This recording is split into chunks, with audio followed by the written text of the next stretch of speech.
बंदी छोड़ सतगुरु रामपाल जी भगवान की सपोर्ट करना भाई। जब बढ़े काल जुलमाना तब आवे हैं गुरु जी धनाना। जब बढ़े काल जुलमाना तब आवे हैं गुरु जी।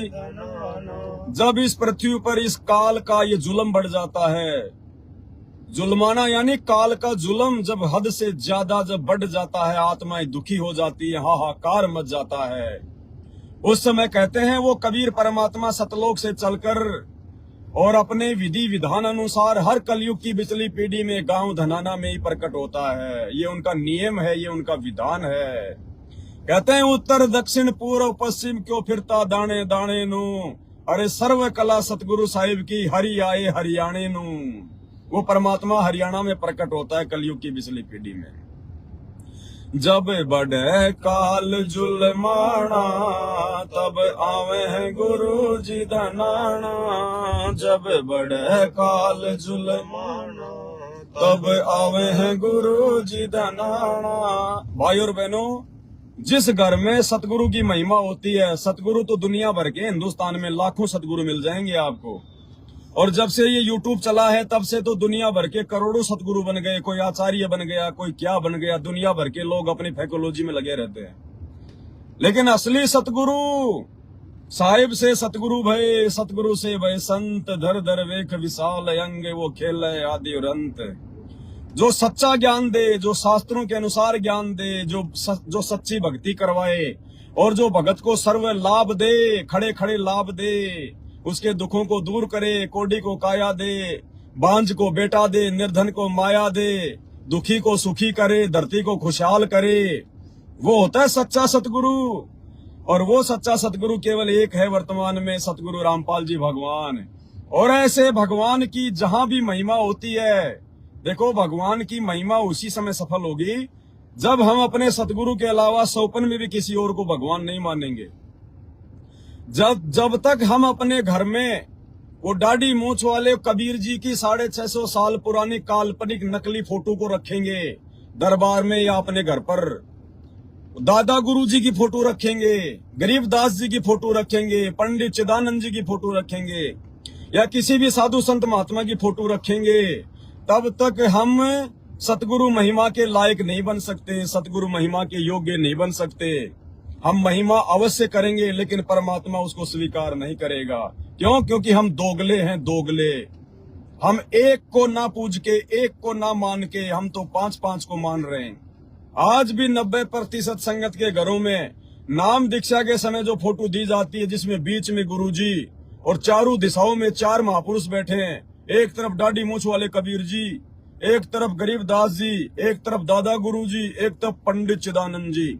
अरे हम तो द्रौपदी वाली भूमिका निभा रहे हैं भाई, हम भगत कहां से बन गए? अरे भगत तो वो होता है जिसका एक ही भगवान हो। भगत का एक भगवान होना चाहिए, आत्मा का एक परमात्मा होना चाहिए।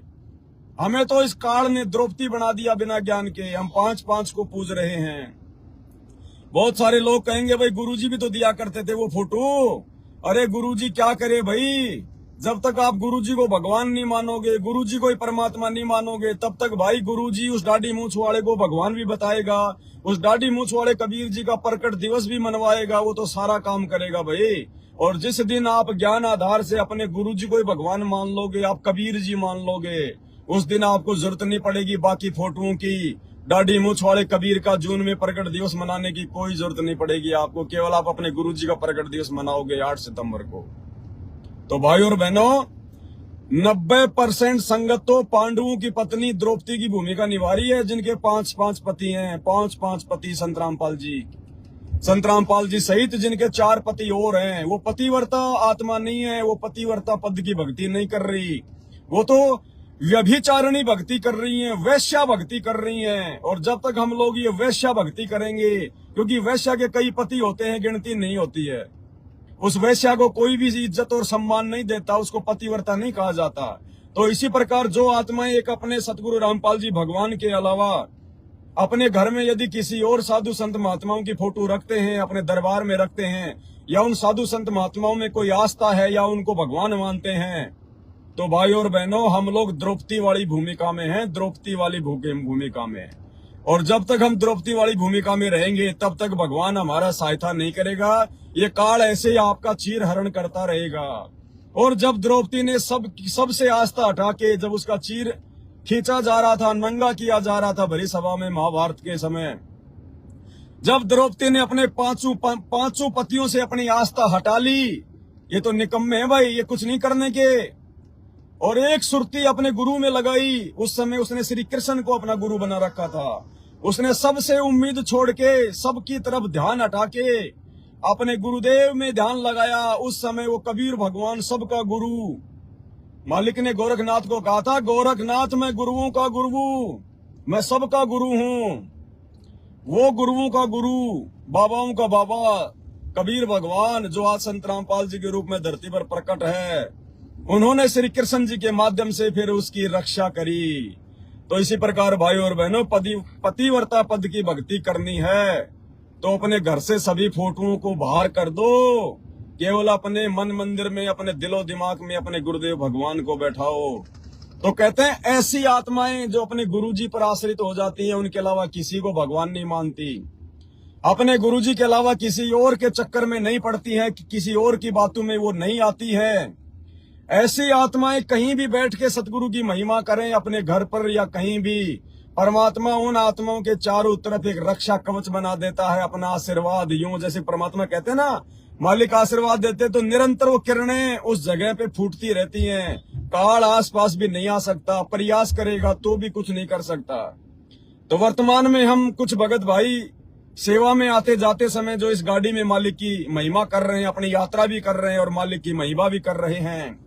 तो भाई और बहनों, इस गाड़ी के ऊपर भगवान का एक विशेष एक रक्षा कवच बन के चल रहा है।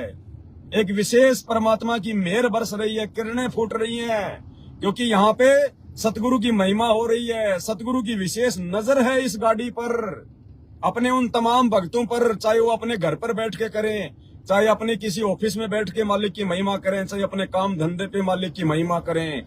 और जो भाई बहन सतगुरु की महिमा को सुनते हैं, चाहे कहीं भी सुनो, उन सुनने वालों पर भी परमात्मा की एक विशेष मेहर रजा, उनका आशीर्वाद रहता है कि मेरे बच्चों को सतगुरु महिमा सुनते समय काल डिस्टर्ब ना कर दे।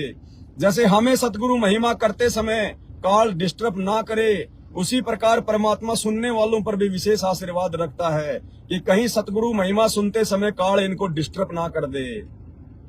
कहते हैं एक ने कही दूजे ने मानी, कहे कबीर वो दोनों ज्ञानी। तो भाई और बहनों, जब ऐसी परिस्थितियां प्रकट हो जाती हैं तब ये भगवान धरती पर आता है। जब बढ़े काल जुलमाना, तब आवे गुरु जी धनाना। जब बढ़े काल जुलमाना, तब आवे हैं गुरु जी धनाना। क्या होता है यहाँ पे जब परमात्मा आते हैं? उससे पहले कितना पाखंड फैल जाता है। चार वेद पंडित जी भूले, चार वेद पंडित जी भूले, चार वेद पंडित जी भूले, चार वेद पंडित जी भूले, और कथे ज्ञान मन माना, तब आवे हैं गुरु जी धनाना। और कथे ज्ञान मन माना, तब आवे हैं गुरु जी धनाना। जब बढ़े काल जुलमाना, तब आवे हैं गुरु जी धनाना। चार वेद पंडित जी भूले, और कथे ज्ञान मन माना। ये पंडित, ये ब्रह्मा जी के वंशज, ये इन वेदों के वास्तविक ज्ञान को, सार को भूल जाते हैं, क्योंकि इनको तत्व ज्ञान प्राप्त नहीं होता है, और तत्व ज्ञान केवल सतगुरु ही आके देता है। तो सतगुरु की पहचान इनको ना होने के चलते, तत्वदर्शी संत की शरण प्राप्त ना हो पाने के चलते, इन पंडितों ने केवल संस्कृत भाषा को समझ लिया, उनको रट लिया, रट्टा मार लिया। बचपन से पढ़ने लग जाते थे, अपने बाप दादाओं से सीखने लग जाते थे, क्योंकि हमारे धर्मशास्त्र जो है संस्कृत भाषा में लिपिबद्ध हैं। तो इनको संस्कृत भाषा का तो पक्का ज्ञान हो गया। ये तो आम बोलचाल में भी संस्कृत ही बोलते थे। जैसे पहले के समय में संस्कृत का इतना बोलबाला था, परमात्मा कहते हैं जैसे वर्तमान में आजकल जैसे कोई अंग्रेजी बोलता है तो लोग उसके मुंह की तरफ देखते हैं कि यार इसको अंग्रेजी आती है। ऐसे पहले के समय में जो संस्कृत बोलता था उसको बहुत बड़ा विद्वान समझा जाता था। तो भाई धीरे धीरे वो संस्कृत का जमाना गया, अब अंग्रेजी का आ गया, और अब सबसे बड़ा अंग्रेज धरती पर आ गया सतगुरु रामपाल जी भगवान अपना तत्व ज्ञान देने। तो आने वाले समय में ये अंग्रेजी भी टाए टाए फिस फिस हो जाएगी, और सबसे बड़े विद्वान धरती पर वो समझे जाएंगे जो सतगुरु रामपाल जी भगवान की शरण में हैं, जो उनके ज्ञान को समझ चुके हैं, जो शास्त्रों को समझ चुके हैं।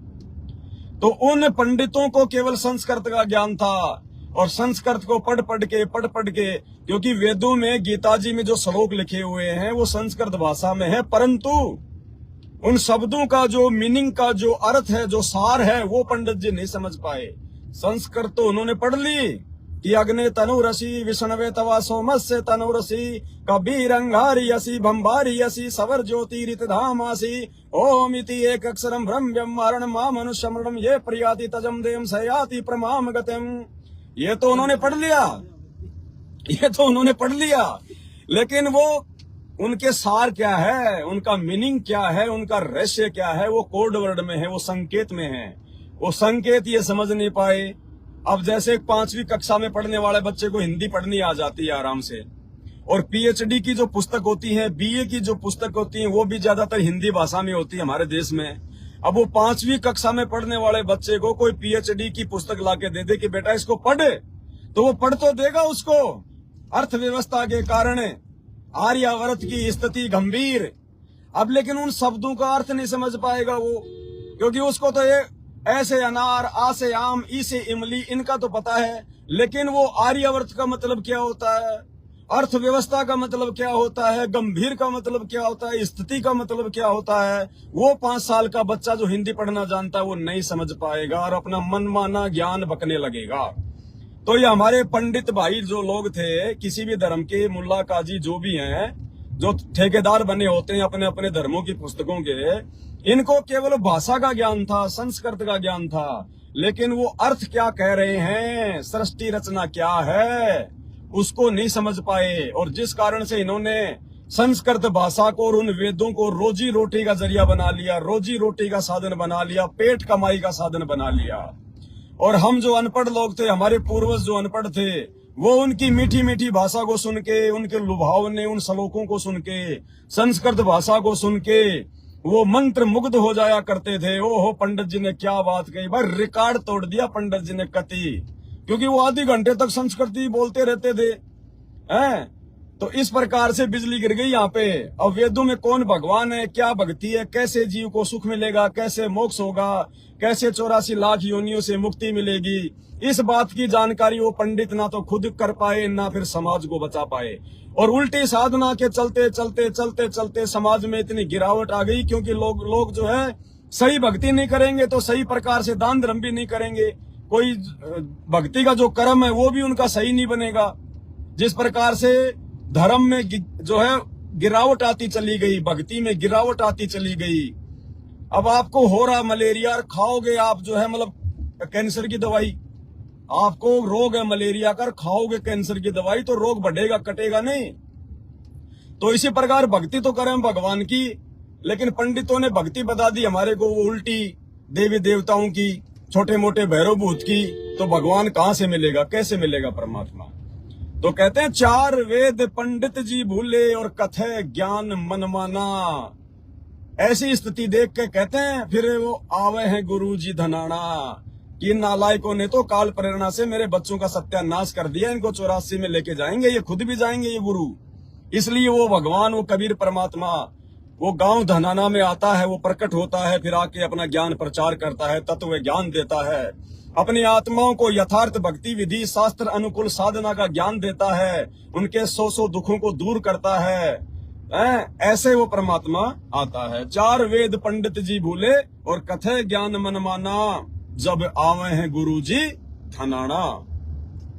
आगे क्या बताया परमात्मा ने, मुसलमान अल्लाह को भूले, मुसलमान अल्लाह को हिंदू भूले भगवाना, जब आवे हैं गुरु जी धनाना, हिंदू भूले भगवाना।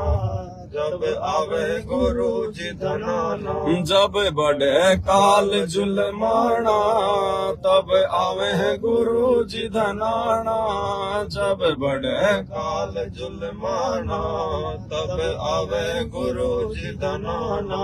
कहते हैं जब मुसलमान अपने अल्लाह को भूल जाता है, मुसलमान धर्म के वो काजी, मौलवी, मुल्ला, वो पीर, पैगंबर, जब वो पूरे समाज को काल साधना पर लगा देते हैं, शैतान की इबादत पर लगा देते हैं, तौरेत, जबूर, इंजिल, कुरान शरीफ, वो हदीसें, वो कुरान मजीद, इन शास्त्रों के विपरीत जब वो ज्ञान समाज को देने लगते हैं और लोगों को उस इबादत का सही तरीके से फायदा नहीं मिलता है।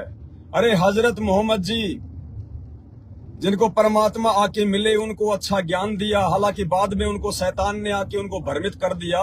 उन्होंने उस परमात्मा की भक्ति को छोड़ के फिर शैतान की भक्ति को आगे लोगों को बताना शुरू जो है वो किया। तो जब उनको परमात्मा मिले, उन्होंने बहुत अच्छा ज्ञान दिया। उस हजरत मोहम्मद ने जिसकी 63 साल तक आयु थी, वो 63 साल तक जिया, उसके बाद वो भयंकर बीमारी से, बुखार से तड़प तड़प के मरा। उस हजरत मोहम्मद ने अपनी जिंदगी में कभी मांस को छुआ नहीं, कभी मांस को हाथ नहीं लगाया, कभी शराब को हाथ नहीं लगाया, कभी तंबाकू नहीं पी, कभी किसी से ब्याज नहीं लिया। आज उस हजरत मोहम्मद के अनुयायी, उस इस्लाम को मानने वाले मुसलमान आज दुनिया में पहले नंबर पर है, मांस खाने में पहले नंबर पर। इतनी गिरावट आ चुकी है।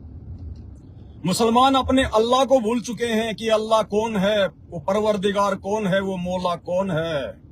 इसलिए आज इनको डर नहीं है, आज इनकी भक्ति से किसी प्रकार की कोई राहत नहीं है।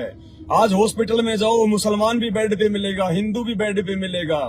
ना हिंदुओं को भगवान की पहचान है, क्योंकि हिंदू भगवान भूल चुके हैं, मुसलमान अल्लाह को भूल चुके हैं। और जब अल्लाह भगवान को भूल जाओगे और उसकी इबादत सही तरीके से नहीं करोगे, बाकी चाहे मंदिर में जाके कितनी घंटी बजा लो, नमाज को कितनी जोर से कर लो, माइक लगा के कर लो, बंक मारो, रोजा करो, कुछ भी हासिल नहीं होगा इन चीजों से। उल्टा गिरावट में चला जाएगा समाज। तो आज ये हालत हो गई है, बिना सही भक्ति और उसके इबादत के, और कुकर्म करने शुरू कर दिए दुनिया भर के। जानवरों को मारना शुरू कर दिया बकरा ईद के नाम पे, मीठी ईद के नाम पे, फलानी ईद के नाम पे। दिन में तो रोजा करो, रात को कोई गाय काट रहा है, कोई मुर्गा काट रहा है, कोई बकरा काट रहा है। कैसे वो अल्लाह तुमसे प्रसन्न होगा? उस अल्लाह की आत्मा को, उस अल्लाह की रूह को तुम तड़पा तड़पा कर मार रहे हो, और फिर अल्लाह के लिए रोजा करते हो, अल्लाह को तुम प्रसन्न करने का प्रयास कर रहे हो। अरे किसी धनी साहूकार आदमी को तुम मतलब जो है खुश करना चाहो कि ये मेरी मदद करे, और उसके सामने तुम उसके बच्चे का जो है गला काट रहे हो, वो धनी आदमी तुमसे कभी प्रसन्न नहीं होगा। एक तरफ तो तुम अल्लाह भगवान की इबादत करते हो, रोजा करते हो, नमाज करते हो, ईद मनाते हो, और दूसरी तरफ उसी अल्लाह की रूह, बकरे, मुर्गे, इनको तुम काट काट के खाते हो। जन्नत का दरवाजा भी नहीं देख पाओगे, भयंकर दुर्गति होगी, भयंकर दुर्गति। तो कहते हैं मुसलमान अल्लाह को भूले, मुसलमान अल्लाह को भूले, हिंदू भूले भगवाना, जब आवे हैं गुरु जी धनाना। हिंदू भूले भगवाना, जब आवे गुरु जी धनाना। मुसलमान अल्लाह को भूल गए, हिंदू भगवान को भूल गए। अगर हिंदुओं को अपना भगवान याद होता तो 50 भगवानों को पूजने की जरूरत नहीं पड़ती।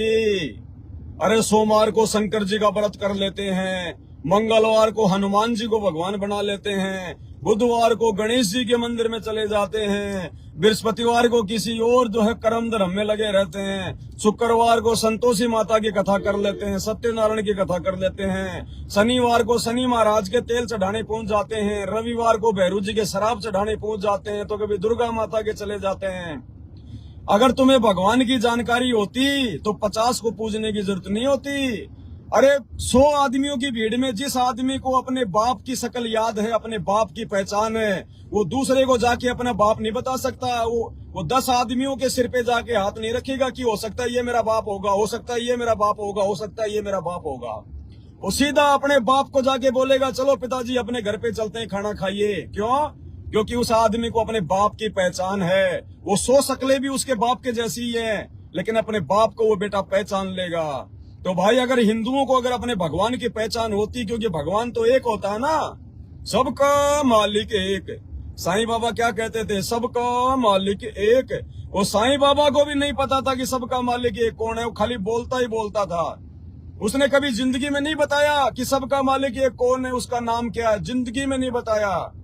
और क्या कहता था, उंगली ऊपर करके, सबका मालिक एक, कि वो एक है, लेकिन ये किसी को नहीं बताया, क्योंकि उसको बेचारे को खुद को नहीं पता चला कि सबका मालिक एक कौन है। और उसी को पूजने लग गए, साईं बाबा को ही पूजने लग गए, जिसको खुद को पता नहीं कि सबका मालिक एक कौन है। अगर बताया है किसी किताब में तो बता दो सबका मालिक एक कौन है, और साबित करो फिर वेदों से और गीता जी से, क्या वही सबका मालिक है। तो भाई बहनों, आज कोई हिंदू बरसाना जा रहा है, कोई मथुरा जा रहा है, कोई तिरुपति जा रहा है, कोई बालाजी जा रहा है, कोई श्याम जी जा रहा है, कोई बरसाने में जा रहा है, दुनिया भर के, कोई माता जी के मंदिर में जा रहा है, कोई राम मंदिर में जा रहा है। क्यों? क्योंकि हिंदू अपने बाप को भूल चुके हैं, हिंदू अपने भगवान को भूल चुके हैं। मन में आता है उसी को अपना बाप बना लेते हैं।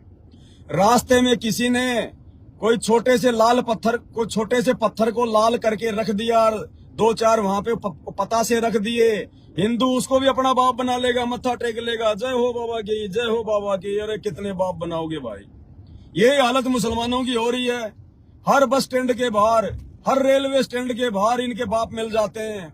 आपको मजार मिल जाएगी, आप जगह जगह आपको जो मतलब मस्जिदें मिल जाएंगी, सबके जाके मत्था टेकेंगे, कभी मक्का जाएंगे, कभी मदीना जाएंगे, कभी मोइनुद्दीन चिश्ती की वहां जाएंगे, कभी कौन सी दरगाह पे जाएंगे। हर स्टेट में ना जाने कितने दरगाह हैं, कितनी मजारे हैं। जहां जाते हैं वहीं उसी को अपना बाप बना लेते हैं, उसी को अपना अल्लाह मान लेते हैं। तो ना हिंदुओं को अपने बाप का पता, ना मुसलमानों को अपने बाप का पता। अरे पूरी सृष्टि के बाप का पता केवल संत रामपाल जी के भक्तों को पता चला है, क्योंकि संत रामपाल जी खुद सबका बाप है, पूरी सृष्टि का बाप है। ये सभी आत्माओं का जनक है, उत्पत्ति करता है, सभी रूह को पैदा करने वाला है। और इस बाप की पहचान भाई केवल इनके सत्संग सुनने से होगी। संत रामपाल जी के भगत, जब से हमें अपने बाप की पहचान हुई है, अल्लाह और भगवान की पहचान हुई है। संत रामपाल जी के भगत आपको किसी भी मंदिर, मस्जिद, चर्च, गुरुद्वारे, माता, मसाणी, भैरव, भूत, सेठ, शीतला, हनुमान, पीर, पैगंबर, कुतुब, ओलिया, सुरनर, मुनिजन, ज्ञानी, दुनिया भर के, और जो समाधि वगैरह, कोई तीर्थ धाम वगैरह, नीलकंठ, हरिद्वार, केदारनाथ, बद्रीनाथ, मथुरा, बरसाना, जगन्नाथ, संत रामपाल जी के भगत आपको कहीं भी माथा टेकता हुआ नहीं मिलेंगे, कहीं भी धक्के खाते हुए नहीं मिलेंगे। संत रामपाल जी का भगत आपको कावड़ लाता हुआ नहीं मिलेगा। जैसे दुनिया में कोई भी सरदार भीख मांगता हुआ नहीं मिलेगा, बाकी हिंदू आपको भीख मांगता मिलेगा, मुसलमान आपको भीख मांगता मिलेगा। लेकिन सरदार एक ऐसी कौम है जो आपको भीख मांगते हुए नहीं मिलेगी। ठीक इसी प्रकार इस पूरी दुनिया में केवल संत रामपाल जी के भगत हैं, जो आपको किसी भी पाखंड पूजा में कहीं नहीं मिलेंगे, ना कावड़ में, ना तीर्थ यात्रा में, ना तीर्थ धामों पर, ना किसी मंदिर में, ना मस्जिद में, ना चर्च में, ना गुरुद्वारे पर, क्योंकि संत रामपाल जी के भक्तों को अपने बाप की पहचान हो चुकी है। संत रामपाल जी की उन्होंने पहचान कर ली है, परमेश्वर की पहचान कर ली है, वो पतिव्रता धर्म की भक्ति कर रहे हैं। तो कहते हैं मुसलमान अल्लाह को भूले, मुसलमान अल्लाह को भूले, हिंदू भूले भगवाना, जब आवे हैं गुरु जी धनाना। हिंदू भूले भगवाना, जब आवे हैं गुरु जी धनाना, जब बड़े काल जुलमाना, तब आवे गुरु जी धनाना, जब बड़े काल जुलमाना, तब आवे गुरु जी धनाना। आगे क्या बताया परमात्मा ने, धर्म की हानि सब मन मानी, धर्म की हानि सब मन मानी, चले काल फुरमाना, तब आवे है गुरु जी धनाना, चले काल फुरमाना, तब आवे गुरु जी धनाना। धर्म की हानि सब मनमानी और चले काल फुरमाना, जब आवे हैं गुरु जी धनाना। धर्म की हानि कैसे हो रही है? धर्म की हानि मतलब इंसान यदि शास्त्र अनुकूल धर्म कर्म करता है तो उसके पुण्य बढ़ते हैं, उसके पुण्य बढ़ेंगे तो उसका ये लोक भी सुखी होगा, उसका परलोक भी सुखी होगा।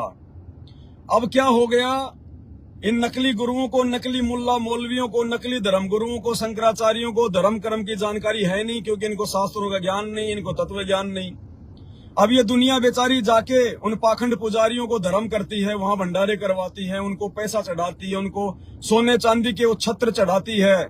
जैसी साधनाएं वो लोग बता देते हैं कि ये नारियल फोड़ देना, वहां जाके धागा बांध देना है, वहां जाके 7 चक्कर काट देना, कावड़ ले आना, बद्रीनाथ चले जाना, जगन्नाथ के दर्शन किए आना। इन्होंने धर्म की जानकारी के बिना पूरी दुनिया को अधर्म पर लगा दिया। तो कहते हैं धर्म की हानि सब मनमानी।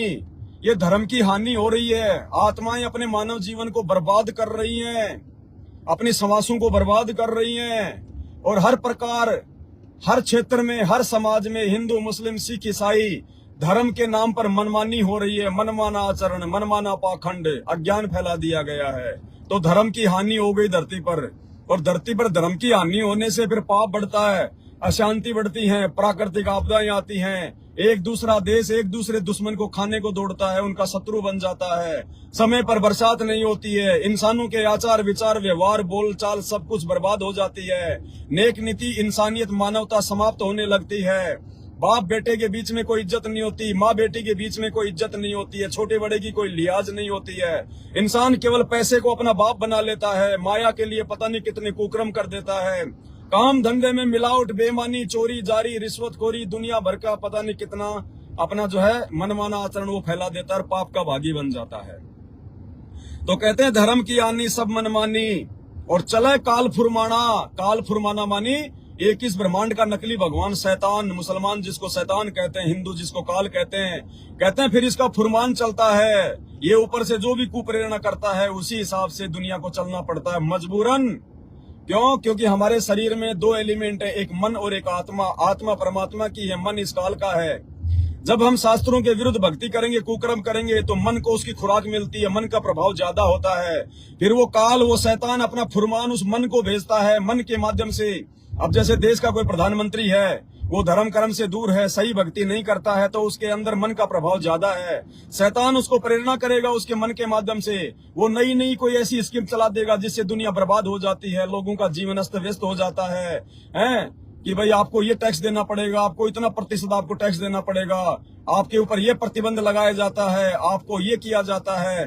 तो मनमाना आचरण हो जाता है, काल का फुरमान चलता है, फिर उस आत्मा की नहीं चलती है, बेचारी रोती है। फिर वो धर्म की हानि सब मनमानी, धर्म की हानि सब मनमानी, चले काल फुरमाना, जब आवे हैं गुरु जी धनाना। चले काल फुरमाना, जब आवे हैं गुरु जी धनाना, जब बढ़े काल जुलमाना, तब आवे हैं गुरु जी धनाना। जब बढ़े काल माना, तब आवे गुरु जी धनाना।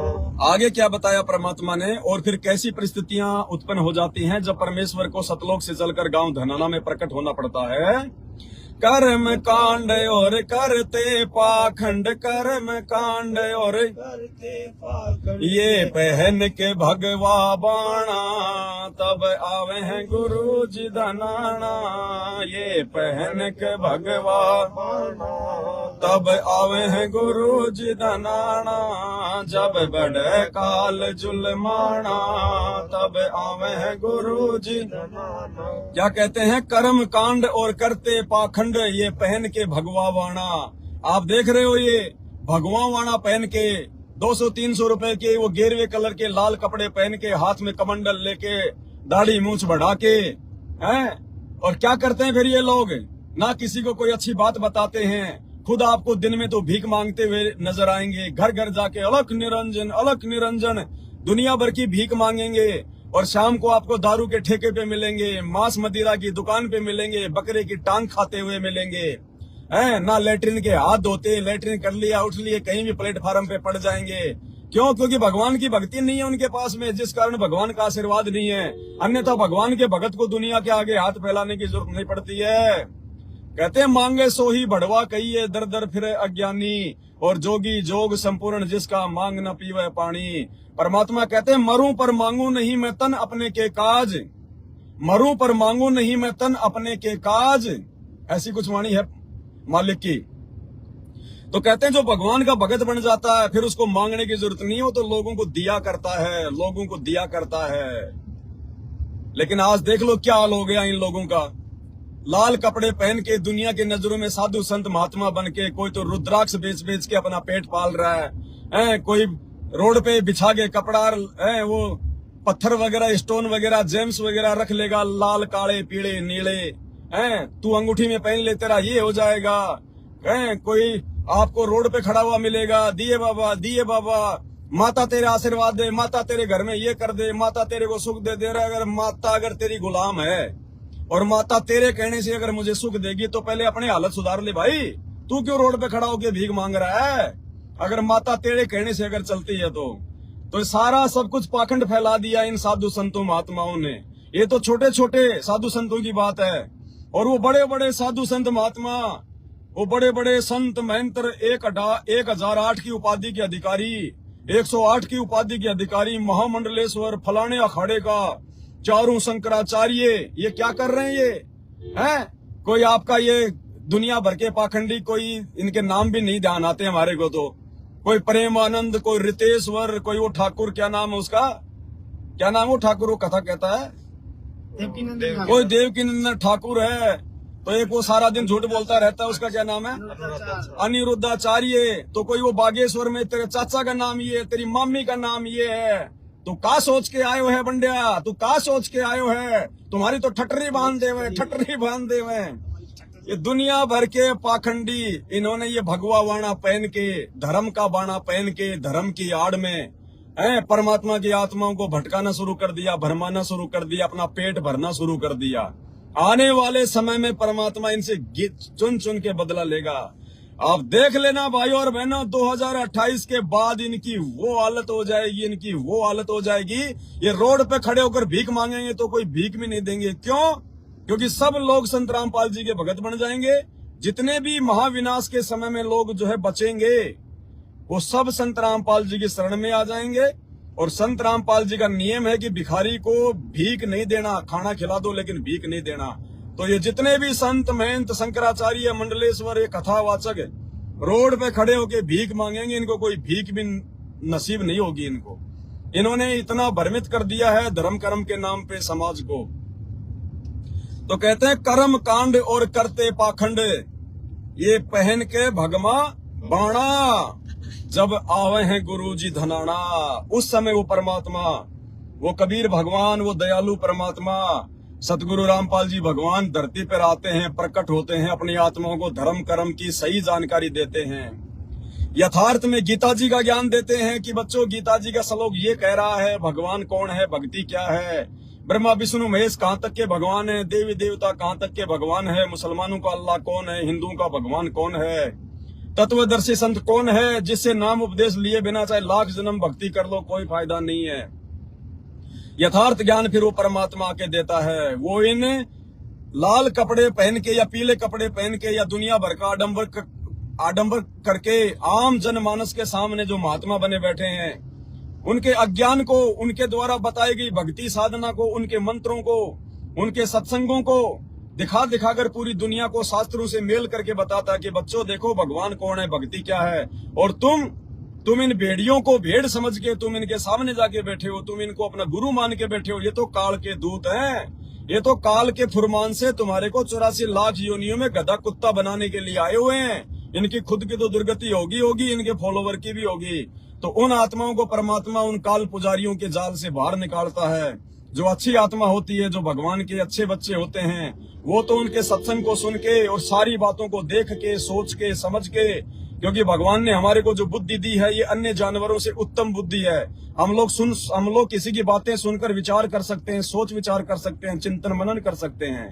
तो जब सतगुरु आके सभी नकली अज्ञानी पाखंडी गुरुओं की पोल खोलता है, उनके ज्ञान को दिखा दिखा के और शास्त्रों को दिखा दिखा के, तो जो अच्छी आत्मा होती है वो तुलना करके कि क्या सही और क्या गलत है, कौन सही कह रहा है और कौन हमारे को उल्टी दिशा दे रहा है। भगवान की पहचान करके उनके शरण में आके अपना उद्धार करवाते हैं, अपना आत्म कल्याण करवाते हैं। तो कहते हैं कर्म कांड और करते पाखंड, ये पहन के भगवा बाणा। दुनिया इनको साधु संत समझ के बेचारी इनके ऊपर जो है न्यौछावर हो जाती है। और ये नालायक धर्म कर्म की ABCD भी नहीं जानते, भक्ति और भगवान की ABCD भी नहीं जानते, परमात्मा का पै नहीं जानते, भक्ति का बै नहीं जानते। और इनको मूर्ख बना दिया जाता है आम जनता को। परमात्मा उन आत्माओं को काल के जाल से निकालता है। फिर क्या होता है आगे, कैसी परिस्थितियां प्रकट होती है।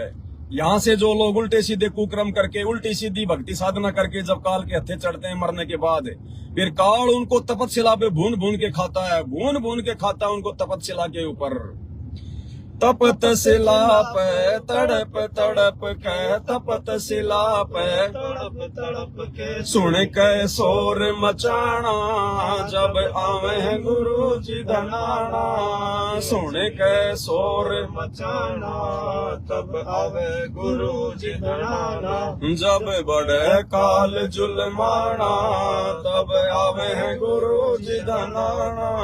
जब बढ़े काल जुलमाना, तब आवे गुरु जी धनाना। क्या कहते हैं सतगुरु, तपतशिला पे तड़प तड़प के और सुन के शोर मचाना, जब आवे हैं गुरु जी धनाना। जब उस परमपिता परमेश्वर सतगुरु रामपाल जी भगवान की आत्माओं को ये काल, जब ये आत्माएं नकली गुरुओं के चक्कर में आकर या मनमाना आचरण करते हुए उल्टी भक्ति साधना करती हैं और मरने के बाद इनकी मुक्ति होती नहीं है, फिर काल ने क्या व्यवस्था कर रखी है। जब आप सृष्टि रचना सुनेंगे संत रामपाल जी भगवान से, तब पता चलेगा काल सबसे ऊपर रहता है 21वें ब्रह्मांड में, वहां किसी को नहीं आने देता। वहां पे ये आत्माएं यहाँ से मरने के बाद में ऑटोमेटिक उसने सिस्टम कर रखा है। ये आत्माएं सीधी जो है वो तपतशिला पे जाती हैं उसके पास में। तपतशिला क्या होती है, एक बहुत बड़ी एक पत्थर की एक टुकड़ी है, बहुत बड़ी, इस पृथ्वी से भी बड़ी हो।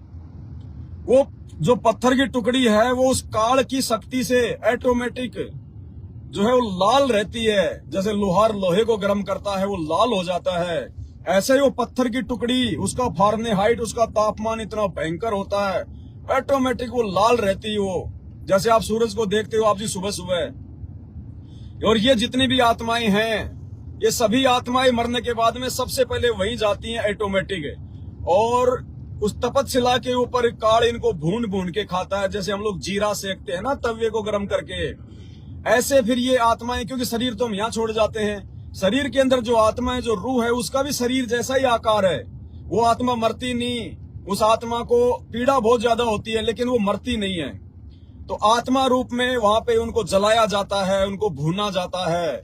और भून के क्या होता है, जैसे हम लोग गन्ने का मशीन में जूस निकालते हैं, फिर हम जूस को पीते हैं। तो ये इंसान चाहे स्त्री हो या चाहे ये पुरुष हो, ये जब तक सच्चे गुरु की शरण में नहीं रहता है और नकले संतों की शरण में आके या उनके शरण में ना आके जितने भी कुकर्म करता है, ये शराब पीता है, मांस खाता है, चोरी जारी उल्टे सीधे कर्म कुकर्म झूठ मिलावट कुछ भी, तो इस आत्मा में उसकी जो वासना है वो जमा होती रहती है। जैसे लोग मिलकर शराब पीते हैं, अब शराब कोई मीठी चीज थोड़ी है। अब शराब जब पिएगा उसको मन को आनंद आ रहा है, काल को आनंद आ रहा है, वो वासना हमारे शरीर में जमा हो जाती है सूक्ष्म रूप में।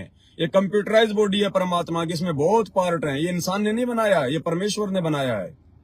तो ऑटोमेटिक वो वासना जमा हो जाती है। इंसान मांस खाता है, मांस का जो स्वाद उसको महसूस होता है वो मांस की वासना होती है, वो वासना ऑटोमेटिक जमा हो जाती है उस काल की खुराक है।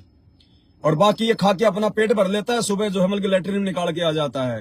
फिर हम लोग जूस पीते हैं, जूस के अंदर जो एक आनंद आता है, वो आनंद क्या है, वो वासना है, वो गंध है। हम लोग कोई भी खाना खाते हैं, समोसे कचौरी पकौड़ी बालूशाही गुलाब जामुन जलेबी लड्डू, उसकी एक वासना, उसका जो एक मिठास होती है, जो आनंद होता है, वो आनंद हमारे अंदर जमा हो जाती है वासना। और जब ये इंसान मरता है या जैसे कोई मतलब व्यभिचार करता है या जैसे कोई अनैतिक संबंध बनाता है किसी माता बहन के साथ में, तो एक विषय विकार की जो एक वासना होती है वो वासना इसमें जमा होती रहती है। और जब ये प्राणी शरीर छोड़ के जाता है तो वासना इसकी समाप्त हो नहीं सकती, क्योंकि वासना को तो सतगुरु रामपाल जी भगवान ही समाप्त कर सकते हैं। ये कबीर परमात्मा ही समाप्त कर सकता है, जो आज धरती पर आया हुआ है अपनी सत्य भक्ति देके हमें इन चीजों से पीछे हटा के। तो जब ये आत्मा रूप में प्राणी तपतशिला पे जाता है तो परमात्मा कहते हैं वहां काल इसको तपतशिला पे डाल देता है, पत्थर की टुकड़ी पे। वहां ये भाग नहीं सकता, कहीं जा नहीं सकता, इसको एक सिस्टम में बांध दिया जाता है और फिर ये तड़पता है वहां पे। अब इतने भयंकर तापमान, वहां पे आदमी कैसे टिके? माता बहनें जो चूल्हे पे खाना बनाती हैं वो भी आग को सहन नहीं कर पाती ज्यादा देर तक, तो वो तो उसका तो फारेनहाइट का पता नहीं, उसके तो तापमान का पता नहीं। सूरज से भी ज्यादा गर्म है, सूरज से भी कई गुना। उसको वहां पे वो काल कई देर तक वहां पे उसको, जब तक वो बेहोश नहीं हो जाती वो आत्मा, जब उसकी सारी वासना निकल जाती है, जितना भी जीवन में उसने कर्म कुकर्म किए, जब उसकी सारी गंध, उसकी सारी वासना निकल जाती है, पूरी समाप्त हो जाती है, काल उस वासना को पी लेता है, उसको अंदर खा लेता है। उसके बाद वो आत्मा बेहोश हो जाती है। जैसे गन्ना कितना मोटा मोटा गोल गोल होता है, और जब मशीन में बार बार देके उसका रस निकाल दिया जाता है तो वो पिचक जाता है, वो बेहोश हो जाता है बेचारा। ये भाई साहब छोड़ दे, अब तो छोड़ दे यार, भाई साहब क्यों मेरे पीछे लग रहा है यार। तब वो उसको फेंकेगा। मजाल की कोई चींटी एक टप का रस भी खा ले उसका, इतना निचोड़ देता उसको। तो इस आत्मा को ये काल उस गन्ने की तरह निचोड़ देता है, पूरा उसकी वासना खा लेता है, फिर इस आत्मा को छोड़ देता है। फिर परमात्मा कहते हैं ये आत्मा फिर धर्मराज के दरबार में आती है, ऑटोमेटिक लाइन में खड़ी हुई मिलती है काल की शक्ति से।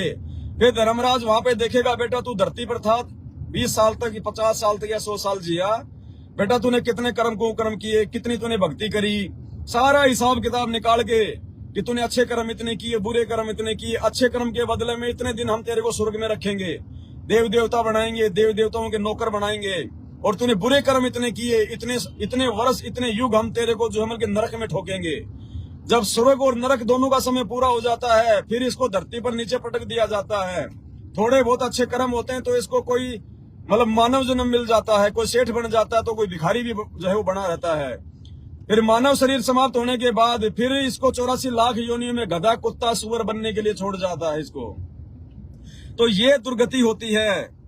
और जब ये प्राणी तपतशिला पे जाता है, वहां पे ये चिल्लाता है, चीखता है, रोता है, हे भगवान बचा ले, हे परमात्मा बचा ले, क्योंकि आत्मा को परमात्मा याद रहता है, ये मन बकवाद करता है।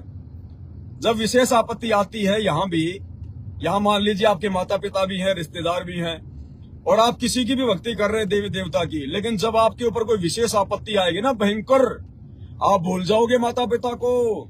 हम लोग भूल जाते हैं हनुमान जी को, श्री राम को, अयोध्या मंदिर को, देवी देवताओं को, अल्लाह फल्लाह को भूल जाते हैं हम। ये आत्मा उस समय एक ही पुकार करती है। मुसलमान तो कहेगा हे अल्लाह, हे अल्लाह, हे अल्लाह, हिंदू कहेगा हे परमात्मा, हे परमात्मा, हे भगवान, हे परवरदिगार।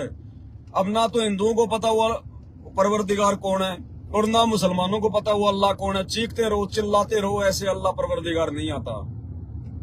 तो जब ये आत्मा वहां तपतशिला पे रोती है, चीखती है, चिल्लाती है, तो वहां शरीर तो होता नहीं है, वहां तो आत्मा होती है।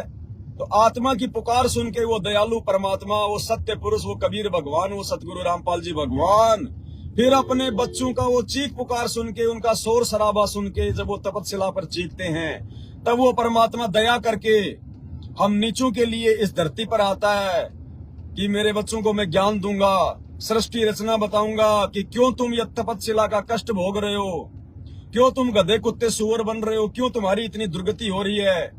मानव शरीर में भी तुम सुखी नहीं, किसी का एक्सीडेंट हो जाता है, किसी का टांग कट जाती है, कोई बीमार पड़ा रहता है, कोई गरीबी की हालत में जीता है, कोई किसी को दुखी कर रहा है, कोई किसी को परेशान कर रहा है कि भाई चलो तुम हमारे साथ में सतलोक चलो, सदा सदा का सुख, ना मरना, ना गड़ना, ना तपतशिला, ना दुख, ना परेशानी, ना कभी मरना, ना कभी बूढ़ा होना।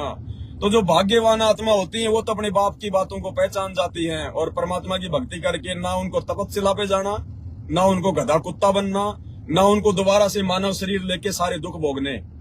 और भाई जो नहीं समझते हैं, जो नहीं मानते हैं, फिर वो तपतशिला पे जाते हैं, फिर काल उनको भूमता है, और जब वो रोते हैं तो कहते हैं तपतशिला पे तड़प तड़प के, तपतशिला पे तड़प तड़प के, सुन के शोर मचाना, जब आवे हैं गुरु जी धनाना, सुन के शोर मचाना, जब आवे हैं गुरु जी धनाना, जब बढ़े काल जुल्माना, तब आवे गुरु जी धनाना, जब बढ़े काल जुल्माना, तब आवे गुरु जी धनाना। जब वो कबीर परमात्मा सतगुरु रामपाल जी भगवान इस धरती पर आता है हमें जगाने के लिए। आज हमारा सौभाग्य, ये चारों धर्मों का बाप, पूरी सृष्टि का बाप, वो कबीर भगवान, जिसका वैदिक नाम है कबीर भगवान, और आज वर्तमान में वो कबीर भगवान संत रामपाल जी के नाम से धरती पर प्रकट है। भाई और बहनों, फायदा उठा लो, चाहे हिंदू हो, चाहे मुसलमान हो, चाहे कोई जी भी हो, आप चाहे लाड साहब हो, आप चाहे पूरी धरती के राष्ट्रपति हो, एक देश की तो छोड़ दीजिए, आप चाहे पूरी धरती के राष्ट्रपति क्यों ना हो, मरने के बाद में काल खाएगा भून भून के, और अगले जन्म में गधा कुत्ता सुअर बनाएगा। इस काल के इस जाल से, इस चक्कर से तुम्हारे ब्रह्मा विष्णु महेश, तुम्हारे पीर पैगंबर हजरत मोहम्मद मूसा फूसा, कुछ भी कोई भी हो, चाहे कोई नहीं बचता। और असंख्य बार गधे कुत्ते बन लिए पीर पैगंबर, ये अवतार, ये ब्रह्मा विष्णु महेश देवी देवता, आप और हमारी तो औकात ही नहीं है।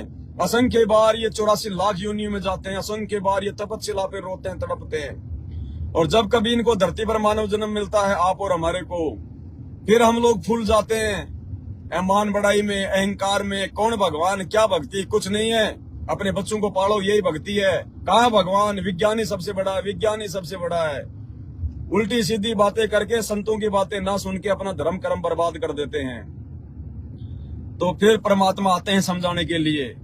जो भाग्यशाली होता है वो मान जाता है, बाकी अपनी दुर्गति करवाता है। फिर क्या कहते हैं, जुल्म काल का देख गुरु जी, जुल्म काल का देख गुरु जी, हंसों को काग बनाना, जब आवे गुरु जी धनाना, हंसों को काग बनाना, जब आवे गुरु जी धनाना, जब बढ़े काल जुल्माना, तब आवे गुरु जी धनाना। इस काल का, इस 21 ब्रह्मांड के भगवान का, हिंदुओं के भगवान काल का, मुसलमानों के अल्लाह शैतान का ये जुल्म देखकर कि देखो इसने मेरे बच्चों को, जब ये सतलोक से आए थे मेरे से इस काल के जाल में फंस के, तब ये हंस थे, इनका हंस रूप था, इनमें कोई विषय विकार नहीं था, इनके पास में भक्ति धन था। और फिर काल ने आज इनकी कैसी दुर्गति कर दी, आज इनको कौवा बना दिया, हंस से इनको कौवा बना दिया। कौवा, अरे हंस मोती खाता है, कौवा लैट्रिन खाता है। आज ये हालत कर दी इस काल ने हमारी। वो परमात्मा हमारी ऐसी हालत देख के कि देख मेरे बच्चों को गधा कुत्ता सुअर बिल्ली मक्खी मच्छर क्या बना दिया इसने, है? मेरे बच्चे आपस में एक दूसरे का जो गला काट रहे हैं। अरे वो मुर्गा भी उस परमात्मा का बच्चा, वो बकरा भी उस परमात्मा का बच्चा, सुअर और गाय भी उस परमात्मा की आत्मा, और आप और हम हिंदू मुसलमान भी उस परमात्मा की आत्मा। लेकिन बिना ज्ञान के, बिना समझ के, बिना संतों के सत्संगों के, अपने अपने धर्म को, अपने अपने धर्म गुरुओं को सर्वश्रेष्ठ मानकर मूर्खता में, और हम ऐसे जुल्म कर रहे हैं, जानवरों को मार रहे हैं, काट रहे हैं अपने भाई बहनों को। ना जाने हम भी कितनी बार गधे कुत्ते बन चुके हैं। और वर्तमान में जो एक जानवरों को जो तुम काट रहे हो, भैया बदला देना पड़ेगा। तुमने उस दरगाह का महल नहीं देखा, धर्मराज के तिल तिल का लेखा। अदला बदला कहीं न जात है, 3 लोग के माही, ये अदला बदला चुकाना पड़ेगा। अगले जन्म में आज जिनको तुम काट रहे हो वो इंसान बनेंगे, और तुम बकरे बनोगे, गाय बनोगे, सुअर बनोगे, और तुम्हें काटा जाएगा। तब तुम्हें महसूस होगा कि दर्द क्या होता है, दुख क्या होता है। तो कहते हैं जुल्म काल का देख गुरु जी, जुल्म काल का देख गुरु जी, हंसों को काग बनाना, जब आवे गुरु जी धनाना, हंसों को काग बनाना, जब आवे गुरु जी धनाना। आगे क्या बताया परमात्मा ने, गधा सुअर बैल बनावे, गधा सुअर बैल बनावे, जीवों को इतना सताना, जब आवे गुरु जी धनाना, जीवों को इतना सताना, जब आवे गुरु जी धनाना। जब बढ़े काल जुल्माना, जब आवे गुरु जी धनाना। जब इंसान को ये काल 84 लाख योनियों में डाल देता है, गधा कुत्ता सुअर बना देता है, और जब इनकी दुर्गतियां शुरू होती हैं इनकी, एक कुत्ते का जीवन देख लो आप। जब ये इंसान जब कुत्ते की योनि में आता है तो कुत्ता कुत्ते को काट लेता है, उसकी गर्दन में सर में कीड़े पड़ जाते हैं। बरसात के मौसम में वो कीड़े उसको अंदर से नोच रहे हैं, उसको खा रहे हैं, भुगत भुगत के मरता है। तो किसी के पूरे शरीर पे खुजली हो जाती है, बाल उड़ जाते हैं, सारा दिन खोरता रहता है, खुजलाता रहता है, अंत में दुर्गति से मरता है। तो कोई रोड पे कोई गाड़ी के नीचे आके मर जाता है, कट जाता है, क्या क्या दुर्गति हो रही है। एक गधे को देख लो, सारा दिन कुम्हार उससे काम लेता है, 2.5 मन का बोरा पीछे से लठ मारेगा, ईंट के भट्ठे पे कच्ची ईंटें ऊपर ले जाएगा, पक्की ईंट नीचे लाएगा, सारा दिन पीठ पे उसके जख्म हो जाएगा। और कुम्हार, गधा एक ऐसा जीव है जिसको कोई खाना नहीं खिलाता। कुम्हार सारा दिन काम लेगा और शाम को कान पकड़ के छोड़ देगा, और कुर्रियों में गांव के बाहर जैसा भी मिला उसको खा पी के वापस घर पे आ जाएगा, सुबह फिर काम में लग जाएगा। पीठ के वो ईंट का बोरा रहने से उसकी पीठ पे जख्म हो जाएगा, खाल उसके छुल जाएगी, वो दर्द हो रहा है उसको, इधर उधर भगेगा तो मारेगा वो कुम्हार उसके, और उसके बाद वो कौवा उसकी पीठ पे बैठ के उसके घाव को खाएगा। भाई और बहनों, परमात्मा कहते हैं आप और हमारे थोड़ी सी भी चोट लग जाए ना, जरा सा भी अगर नाखून भी लग जाता है, और उसके बाद अगर कोई उसमें उंगली लगाता है तो कैसा वो जो चिरमिराट होता है, कितनी पीड़ा होती है। और वो गधे के तो पूरा जख्म हो जाता है, वो 2.5 मन का बोरा रगड़ा मार मार के उसकी आंखों से पानी निकलता रहता है, रोता रहता है। लेकिन क्या करे अब वो, जब उसको मनुष्य जन्म था, जब तो वो प्रॉपर्टी डीलर बन रहा था, जब तो वो मंत्री, विधायक, सरपंच, प्रधान बन के अपने आप में बहुत बड़ा कोई अध्यक्ष बन के लेके काले कलर की स्कॉर्पियो गाड़ी लगा के, काला चश्मा आगे लगा के, अध्यक्ष की नेम प्लेट, तब तो किसी की सुनता नहीं था।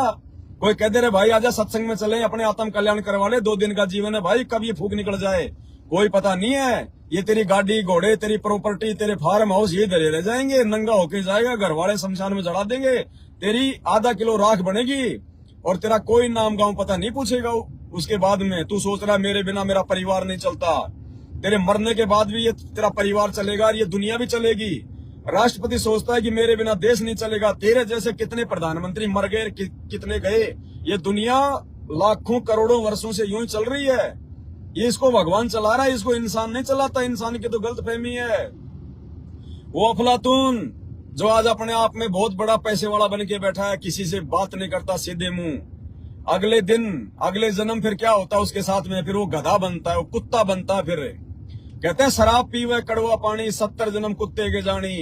शराब पीने वाले आदमी के 70 जन्म लगातार उसके कुत्ते के होते हैं। आज तो बैठ के ऑफिस में एक चेयर पे बैठेगा और एक चेयर पे रखेगा पैर पे पैर, और रम की बोतल रख के बाद में बढ़िया बड़ा बना के पे कर, अरे अग्रवाल जी, हाँ जी, अरे कहाँ हो, आ जाओ यार, क्या सारी जिंदगी ऐसे करते रहोगे, आ जाओ यार, पैक शैक तैयार है। अरे आया, वो भी उसका बाप है, उधर से तैयार रहता है दोनों आएंगे अरे साथ में एक पेप्सी की बोतल तो ले आना यार। अरे चिंता मत करो यार, तुम नहीं कहता तो भी ले आता है। और कोई ये कहते भाई साहब, हाँ जी, अरे यार सत्संग में चलना है यार, चलो वो आए हुए गुरु जी सत्संग कर रहे हैं। अरे यार टाइम नहीं है भाई साहब, तू कहाँ है यार, ये को सत्संग सुनने की उम्र है क्या, बुढ़ापे में देखेंगे सत्संग सुने। बाबाओं के चक्कर में पड़ गया। वो बाबाओं के चक्कर में ना पड़ के अगले जन्म में फिर वो कुत्ते के चक्कर में पड़ता है। फिर वो शराब पीवा कड़वा पानी, 70 जन्म कुत्ते के जानी, ये कबीर भगवान की वाणी है, किसी डूम भाट की गीत नहीं है। अगले जन्म में कुत्ता बन के फिर वो गंदी नाली का पानी पिएगा, लोगों का पेशाब पिएगा, फिर वो लोगों की लेटरिन खाएगा, फिर वो दुर्गति होगी फिर उसकी अफलातून की, जो आज किसी की सुनता भी नहीं है। भक्तों के साथ में लड़ाई झगड़े करते हैं, वीडियो डालते हैं तो कमेंट्स में गालियां निकालते हैं, गुरुजी के बारे में उल्टा सीधा बोलते हैं। संतों की निंदा करने वाला महापापी होता है, जुबान में कीड़े पड़ते हैं, नहीं तो अगले जन्म में गधा कुत्ता बन के फिर वही हालत होती है। तो इसलिए परमात्मा कहते हैं गद्दा कुत्ता बैल बनावे और जीवों को इतना सताना, फिर आवे हैं गुरुजी धनाना। फिर भी वो दयालु परमात्मा दया करता है। अरे इंसान तो छोड़िए, सतगुरु रामपाल जी भगवान कोई इंसान नहीं है, मूर्खो मत बह में रहना। आज से पहले तुम्हारे भी जितने भगवान आए हैं धरती पर, जिनको तुम भगवान कहते हो, हिंदू राम कृष्ण को भगवान कहते हैं, 33 करोड़ देवी देवताओं को भगवान कहते हैं, और राम कृष्ण भी इंसान ही बन के आए थे, सिर में सिंह और पीछे पूंछ लगा के नहीं आए, वो भी इंसान बन के आए थे, उनके भी माँ बाप थे, उनके भी बेटा बेटी थे, वो भी सारे यही काम करते थे। उन्होंने तो उल्टा लड़ाई झगड़े और किए पूरी जिंदगी उन्होंने, और आज तुम उनको भगवान कह रहे हो। तो फिर संत रामपाल जी को भगवान मानने में कौन सा जोर आ रहा है? लेकिन ये काल नहीं मानने देता, ये शैतान नहीं मानने देता, आंट अड़ा देता है कि नहीं बाबा रामपाल कैसे भगवान हो गया, तो श्री रामचंद्र जी कैसे भगवान हो गया, वो श्री कृष्ण जी कैसे भगवान हो गया है, वो हजरत मोहम्मद कैसे तुम्हारा अल्लाह हो गया, कैसे तुम्हारा भगवान हो गया हैं? हजरत मोहम्मद को सिंग लगा के आया था क्या भाई, या उसके सिर पे कोई फूल था? तो कहने का मतलब है साधु संतों के वचनों से पता चलेगा कि क्या भगवान है और क्या शैतान है। तो इसलिए फिर परमात्मा धरती पर प्रकट होते हैं अपने बच्चों को थोड़ी राहत देने के लिए कि ये निकम्मी अगर अब भी मेरी बात मान जाएंगे तो अब भी मैं इनको अपने साथ अपने सतलोक ले जाऊंगा, जहां पे ना 84 लाख योनियों में जाना, ना बूढ़ा होना, ना मरना, सदा सदा का सुख है वहां पे। इससे ये तो गंदा लोक है, ये तो 4th क्लास की स्थिति है। जैसे नौकरियां होती है ना, एक चपड़ासी की नौकरी, एक बाबू की नौकरी, एक प्रिंसिपल की नौकरी, एक जिला कलेक्टर की नौकरी। तो ये जो धरती है और वर्तमान में आप जिसको सुख मान रहे हैं, ये गाड़ी घोड़े कार बंगले मंत्री प्रधानमंत्री हैं, कहते हैं ये तो बिल्कुल 4th क्लास की चीजें, 4th क्लास की चीजें हैं। वो सतलोक में इतने सुख है, वहां की विज्ञान इतनी लेटेस्ट है, इतनी हाई टेक्नोलॉजी है वहां की विज्ञान है। अब देख लो यहाँ तो आदमी ने जो है कैमरे बना लिए, और हमने कैमरे बना लिए भाई, कैमरे का आविष्कार किसने किया? फलाने ने किया है।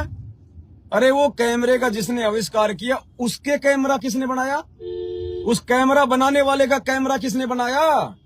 उस कैमरा बनाने वाले की ये आंख, ये कैमरा अगर वो भगवान नहीं बनाता तो क्या खाक वो दुनिया के लिए कैमरे बनाता? क्या खाक कैमरा बनाता वो? इस कैमरे को किसने बनाया? ये दुनिया का सर्वश्रेष्ठ कैमरा, बिना लेंस का कैमरा, बिना औजार का कैमरा है, और 100 साल तक चलने वाला कैमरा। किधर भी घुमा लो इसको रोटेशन में 90 डिग्री पे 60 डिग्री में, तुम्हारे कैमरे तो आज घूमने लगे हैं। ये 2 4 5 साल में लोगों ने घूमने वाले कैमरे बनाए। ये भगवान ने करोड़ों साल से किसी भी एंगल में घुमा लो इसको, ऊपर नीचे आगे पीछे, कभी भी इसको बंद कर लो कभी भी खोल लो। ये है वो असली कैमरा जो भगवान ने बनाया है। उसकी इबादत करो, उसकी पहचान करो। वो भगवान आज धरती पर संत रामपाल जी आ चुका है। इसके अंदर बना लिए, इसके अंदर बना लिया। अरे सबसे बड़ा इसके अंदर ये है, सबसे बड़ा इसके अंदर ये 20 प्रकार के नोट रख दो सामने, 2 रुपए का, 5 रुपए का, 10 रुपए का, 50 रुपए का, 100 रुपए का, 500 रुपए का, 1000 रुपए का, 2000 रुपए का, और चाहे अमेरिका की जो करेंसी रख दो, चाहे नेपाल की रख दो। और फिर कोई ये कहे कि भाई साहब इसमें भारत का 5 रुपए का नोट कौन सा है जरा बताओ, ये इसके अंदर तुरंत स्कैन कर लेगा एक बार देखते ही। और ये बड़ा भाई 5 रुपए का नोट, इंडियन करेंसी, ये है वो इसके अंदर। तुमने इसका पलक कोई लाइट में लगा रखा है क्या? कोई मशीन घुमानी पड़ती है क्या? इसको ऑन ऑफ करना पड़ता है क्या? अरे ये जितनी भी टेक्नोलॉजी, जितने भी वैज्ञानिक साधन वर्तमान में हम देख रहे हैं, ये सारे इस बॉडी में परमात्मा ने ऑलरेडी फिट कर रखे हैं, ऑलरेडी फिट कर रखे हैं। उस बंदी छोड़ने हैं। सतगुरु रामपाल जी भगवान ने, सबसे बड़ा गॉड, सबसे बड़ा अल्लाह वो है। उसकी पहचान करो, संत रामपाल जी के सत्संग सुनो। फिर कैसी कैसी परिस्थितियां प्रकट होती हैं जिसको देखकर परमात्मा वो दयालु भगवान हम पे दया करके नीचे आता है। काल कसाई तक तक मारे, काल कसाई तक तक मारे, पग पग पे यो बाणा, जब आवे गुरु जी हाँ, पग पग पे यो बाणा, तब आवे गुरु जी धनाना, जब बड़े काल जुलमाना, तब आवे गुरु जी धनाना। काल कसाई तक तक मारे, पग पग पे यो बाणा। ये कैसे बाण मारता है ये काल? परेशानियों के, संकट के।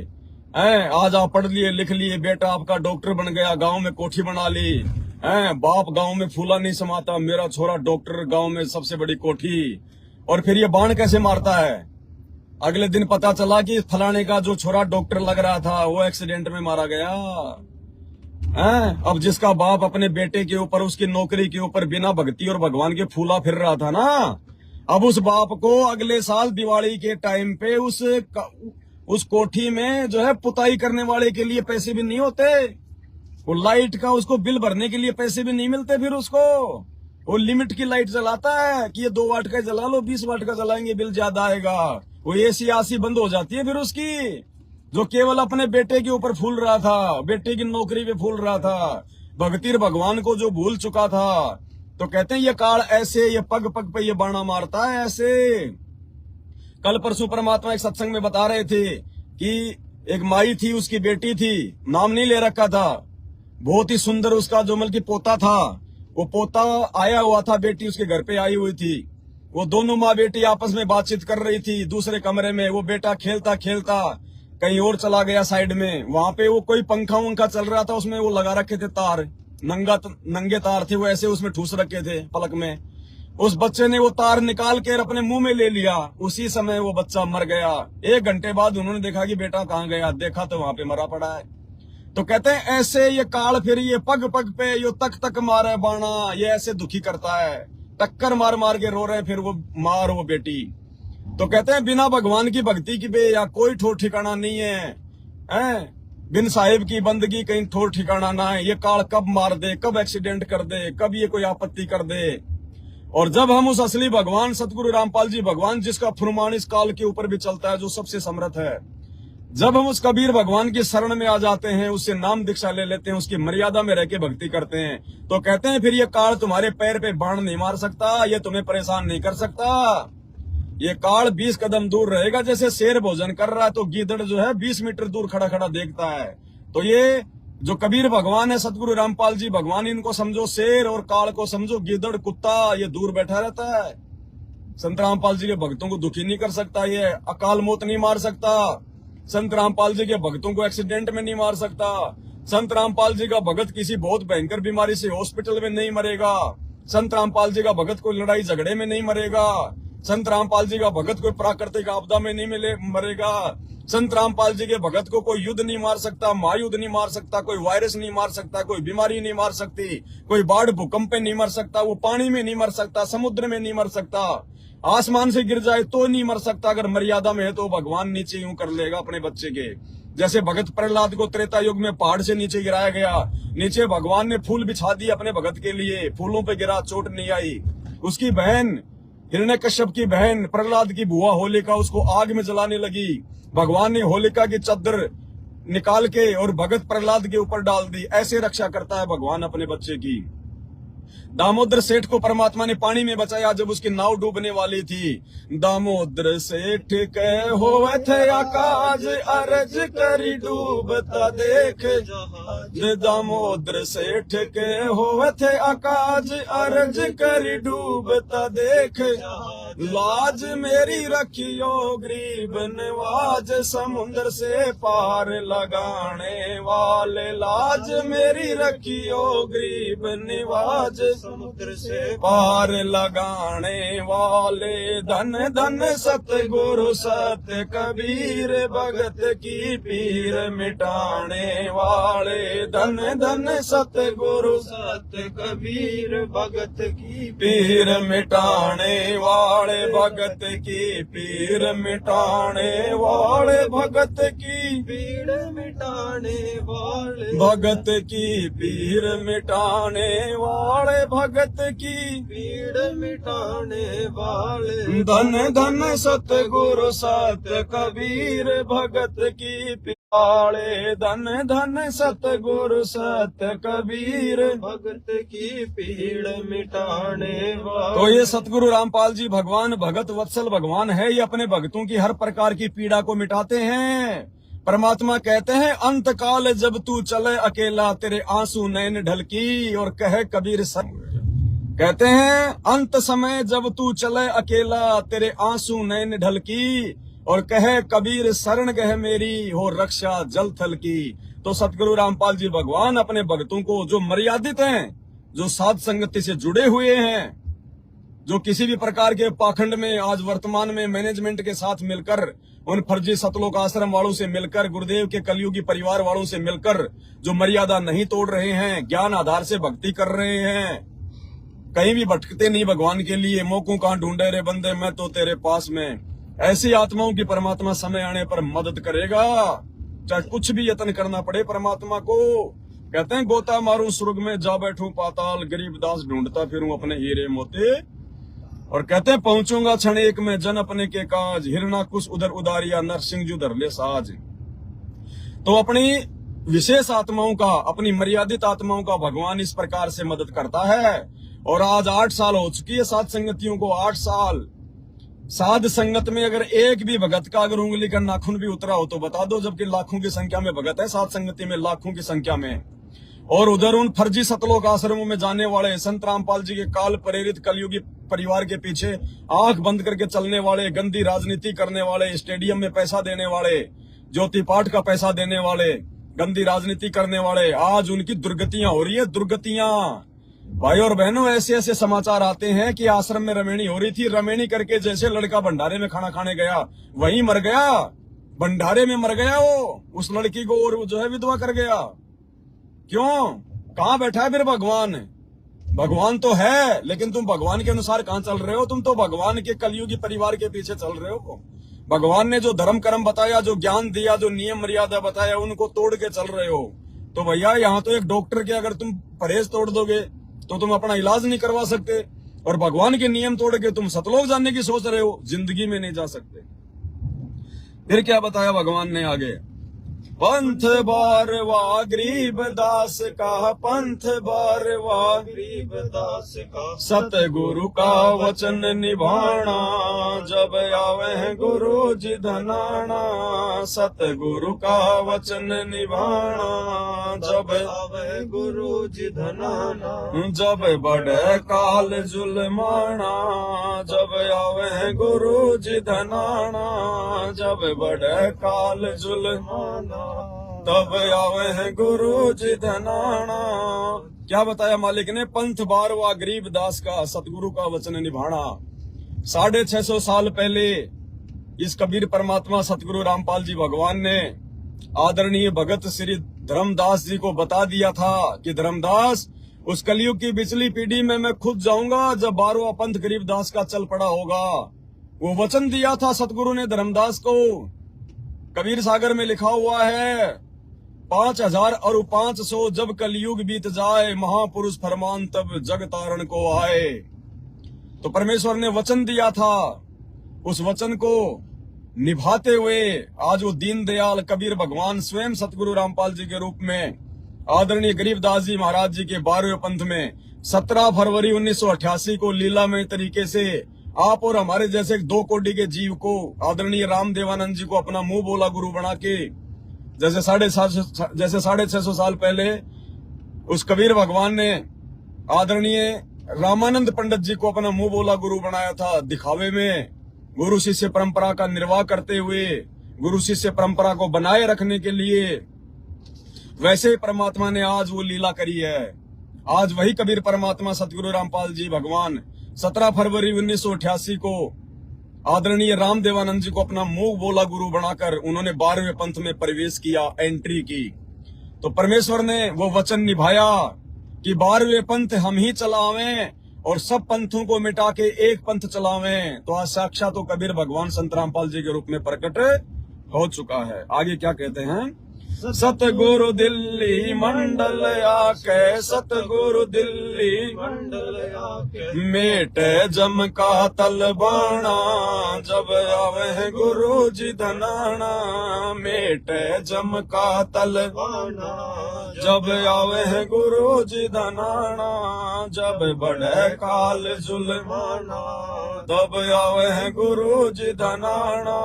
जब बढ़े काल जुलमाना, तब आवे गुरु जी धनाना। क्या कहते हैं? सतगुरु दिल्ली मंडल आके और मेटे जम का तलबाना। दिल्ली मंडल क्या है, सतगुरु क्या है? दिल्ली मंडल यानी दिल्ली के आसपास का जो क्षेत्र है उसको दिल्ली मंडल कहते हैं। तो आज परमात्मा जिस गांव धनाना जिला सोनीपत में प्रकट हुए हैं वो दिल्ली मंडल के अंतर्गत आता है। और सतगुरु आदरणीय गरीबदास जी महाराज जी को जब कबीर परमात्मा मिले थे तो उन्होंने कहा था कि बेटा 250-300 वर्ष के बाद में मैं दिल्ली मंडल में आऊंगा। हम लोग रमेणी करते हैं दोपहर के समय, तो क्या कहते हैं परमात्मा? सतगुरु दिल्ली मंडल आईसी और सूती धरणी सूम जगाईसी। कहते हैं वो सतगुरु गरीबदास जी कहते हैं कि वो मेरे सतगुरु, वो कबीर भगवान, वो खुद आगे चलकर वो दिल्ली मंडल में आएंगे, प्रकट होंगे और जम के तलबाने को मेटेंगे। मेटे जम का तलबाना यानी इस काल ने, इस यम ने, इस जम ने जो अपना ये फालतू का जो बवंडर अज्ञान और पाखंड धर्म कर्म के नाम पे फैला रखा है, कहते हैं उसको मेट देगा वो अपना ज्ञान देके। उसका ज्ञान सर्वश्रेष्ठ होगा और ज्ञान सब ज्ञानड़ी, कबीर ज्ञान सो ज्ञान। और जैसे घोड़ा तोप का फिर करता चले मैदान। तो आज सतगुरु रामपाल जी भगवान गांव धनाना में दिल्ली मंडल में आ चुके हैं और अपना ज्ञान फुल टू फुल दे रहे हैं। और उसी के ज्ञान की बदौलत आज हमारे जैसे तुच्छ 2 कोटि के जीवों के मुख से उनकी महिमा में ये शब्द निकल रहे हैं। भाई और बहनों, नहीं आप और हमारी औकात नहीं है कि हम परमात्मा के महिमा कर सकें, हम उनके शब्द गा सकें। आप और हमारी औकात नहीं है। एक प्रधानमंत्री को भी आधी घंटा का भाषण देने के लिए पहले लोग उसको लिख के देंगे, फिर सामने वो देखेगा स्क्रीन में, तब जाके वो बोलता है। और यहाँ 5-5 घंटे भगवान की महिमा नॉन स्टॉप चलती है। ये भगवान की पावर, भगवान का आशीर्वाद है। आगे क्या बताया परमात्मा ने? परम दयालु दया के सागर, परम दयालु दया के सागर, डाल डेरा हरियाणा, जब आवे हैं गुरु जी धनाना। डाल डेरा हरियाणा, जब आवे हैं गुरु जी धनाना। जब बढ़े काल जुल्माना, तब आवे हैं गुरु जी धनाना। जब बढ़े काल जुल्माना, तब आवे गुरु जी धनाना। परम दयालु दया के सागर। परम दयालु कैसे हैं ये भगवान? जब हम सृष्टि रचना को पढ़ते हैं तो हमें पता चलता है कि हम नीचों ने इस पृथ्वी पर, इस सृष्टि में, सभी ब्रह्मांडों में, स्वर्ग नरक, जितने भी लोग, 7 दीप, 9 खंड, 14 भुवन, जितने भी प्राणी कहीं भी हैं, गधे, कुत्ते, सुअर, मक्खी, कीट, पतंग, देवी देवता, गंधर्व, यक्ष, किन्नर, जो भी बने हुए हैं, हम सब उस परमात्मा के सतलोक से आए हुए हैं। ये शैतान के चक्कर में पड़ के, काल के चक्कर में पड़ के। और वहां हमने क्या गलती करी? वो जिस भगवान के घर में, सतलोक में, हम बिल्कुल खुशी से रह रहे थे, कोई गम नहीं, कोई दुख नहीं। हमने इस काल के चक्कर में आकर, इसके बहकाव में आकर, हमने भगवान से जो है गद्दारी कर दी। हम भगवान के उस गंदे लोक को छोड़ के इसके साथ आ गए कि हमें वहीं से भी ज्यादा कोई सुख मिलेगा। तो कहते हैं वो गद्दारी, अपने सतगुरु से गद्दारी, अपने बाप से गद्दारी, अपने भगवान से गद्दारी। वो परमात्मा हमसे बहुत नाराज हुआ, और भगवान कहते हैं नाराज हो जाए तो फिर कुछ नहीं बचता। उस सजा की कोई माफी नहीं है। जो गद्दारी हमने भगवान से करी है, उसकी कोई माफी नहीं है। लेकिन फिर भी वो दयालु परमात्मा हमारे दुखों को देखकर और इस गंदे लोक में हमें समझाने के लिए तत्वदर्शी संत बन के आता है। इसलिए वो परम दयालु कहा जाता है उसको, कि उसकी दयालुता का कोई और छोर नहीं है। कहते हैं माँ बाप को अपना बच्चा कितना प्रिय होता है, उससे भी सैकड़ों हजारों गुना प्रिय भगवान को अपना भगत होता है, गुरु को अपना शिष्य होता है।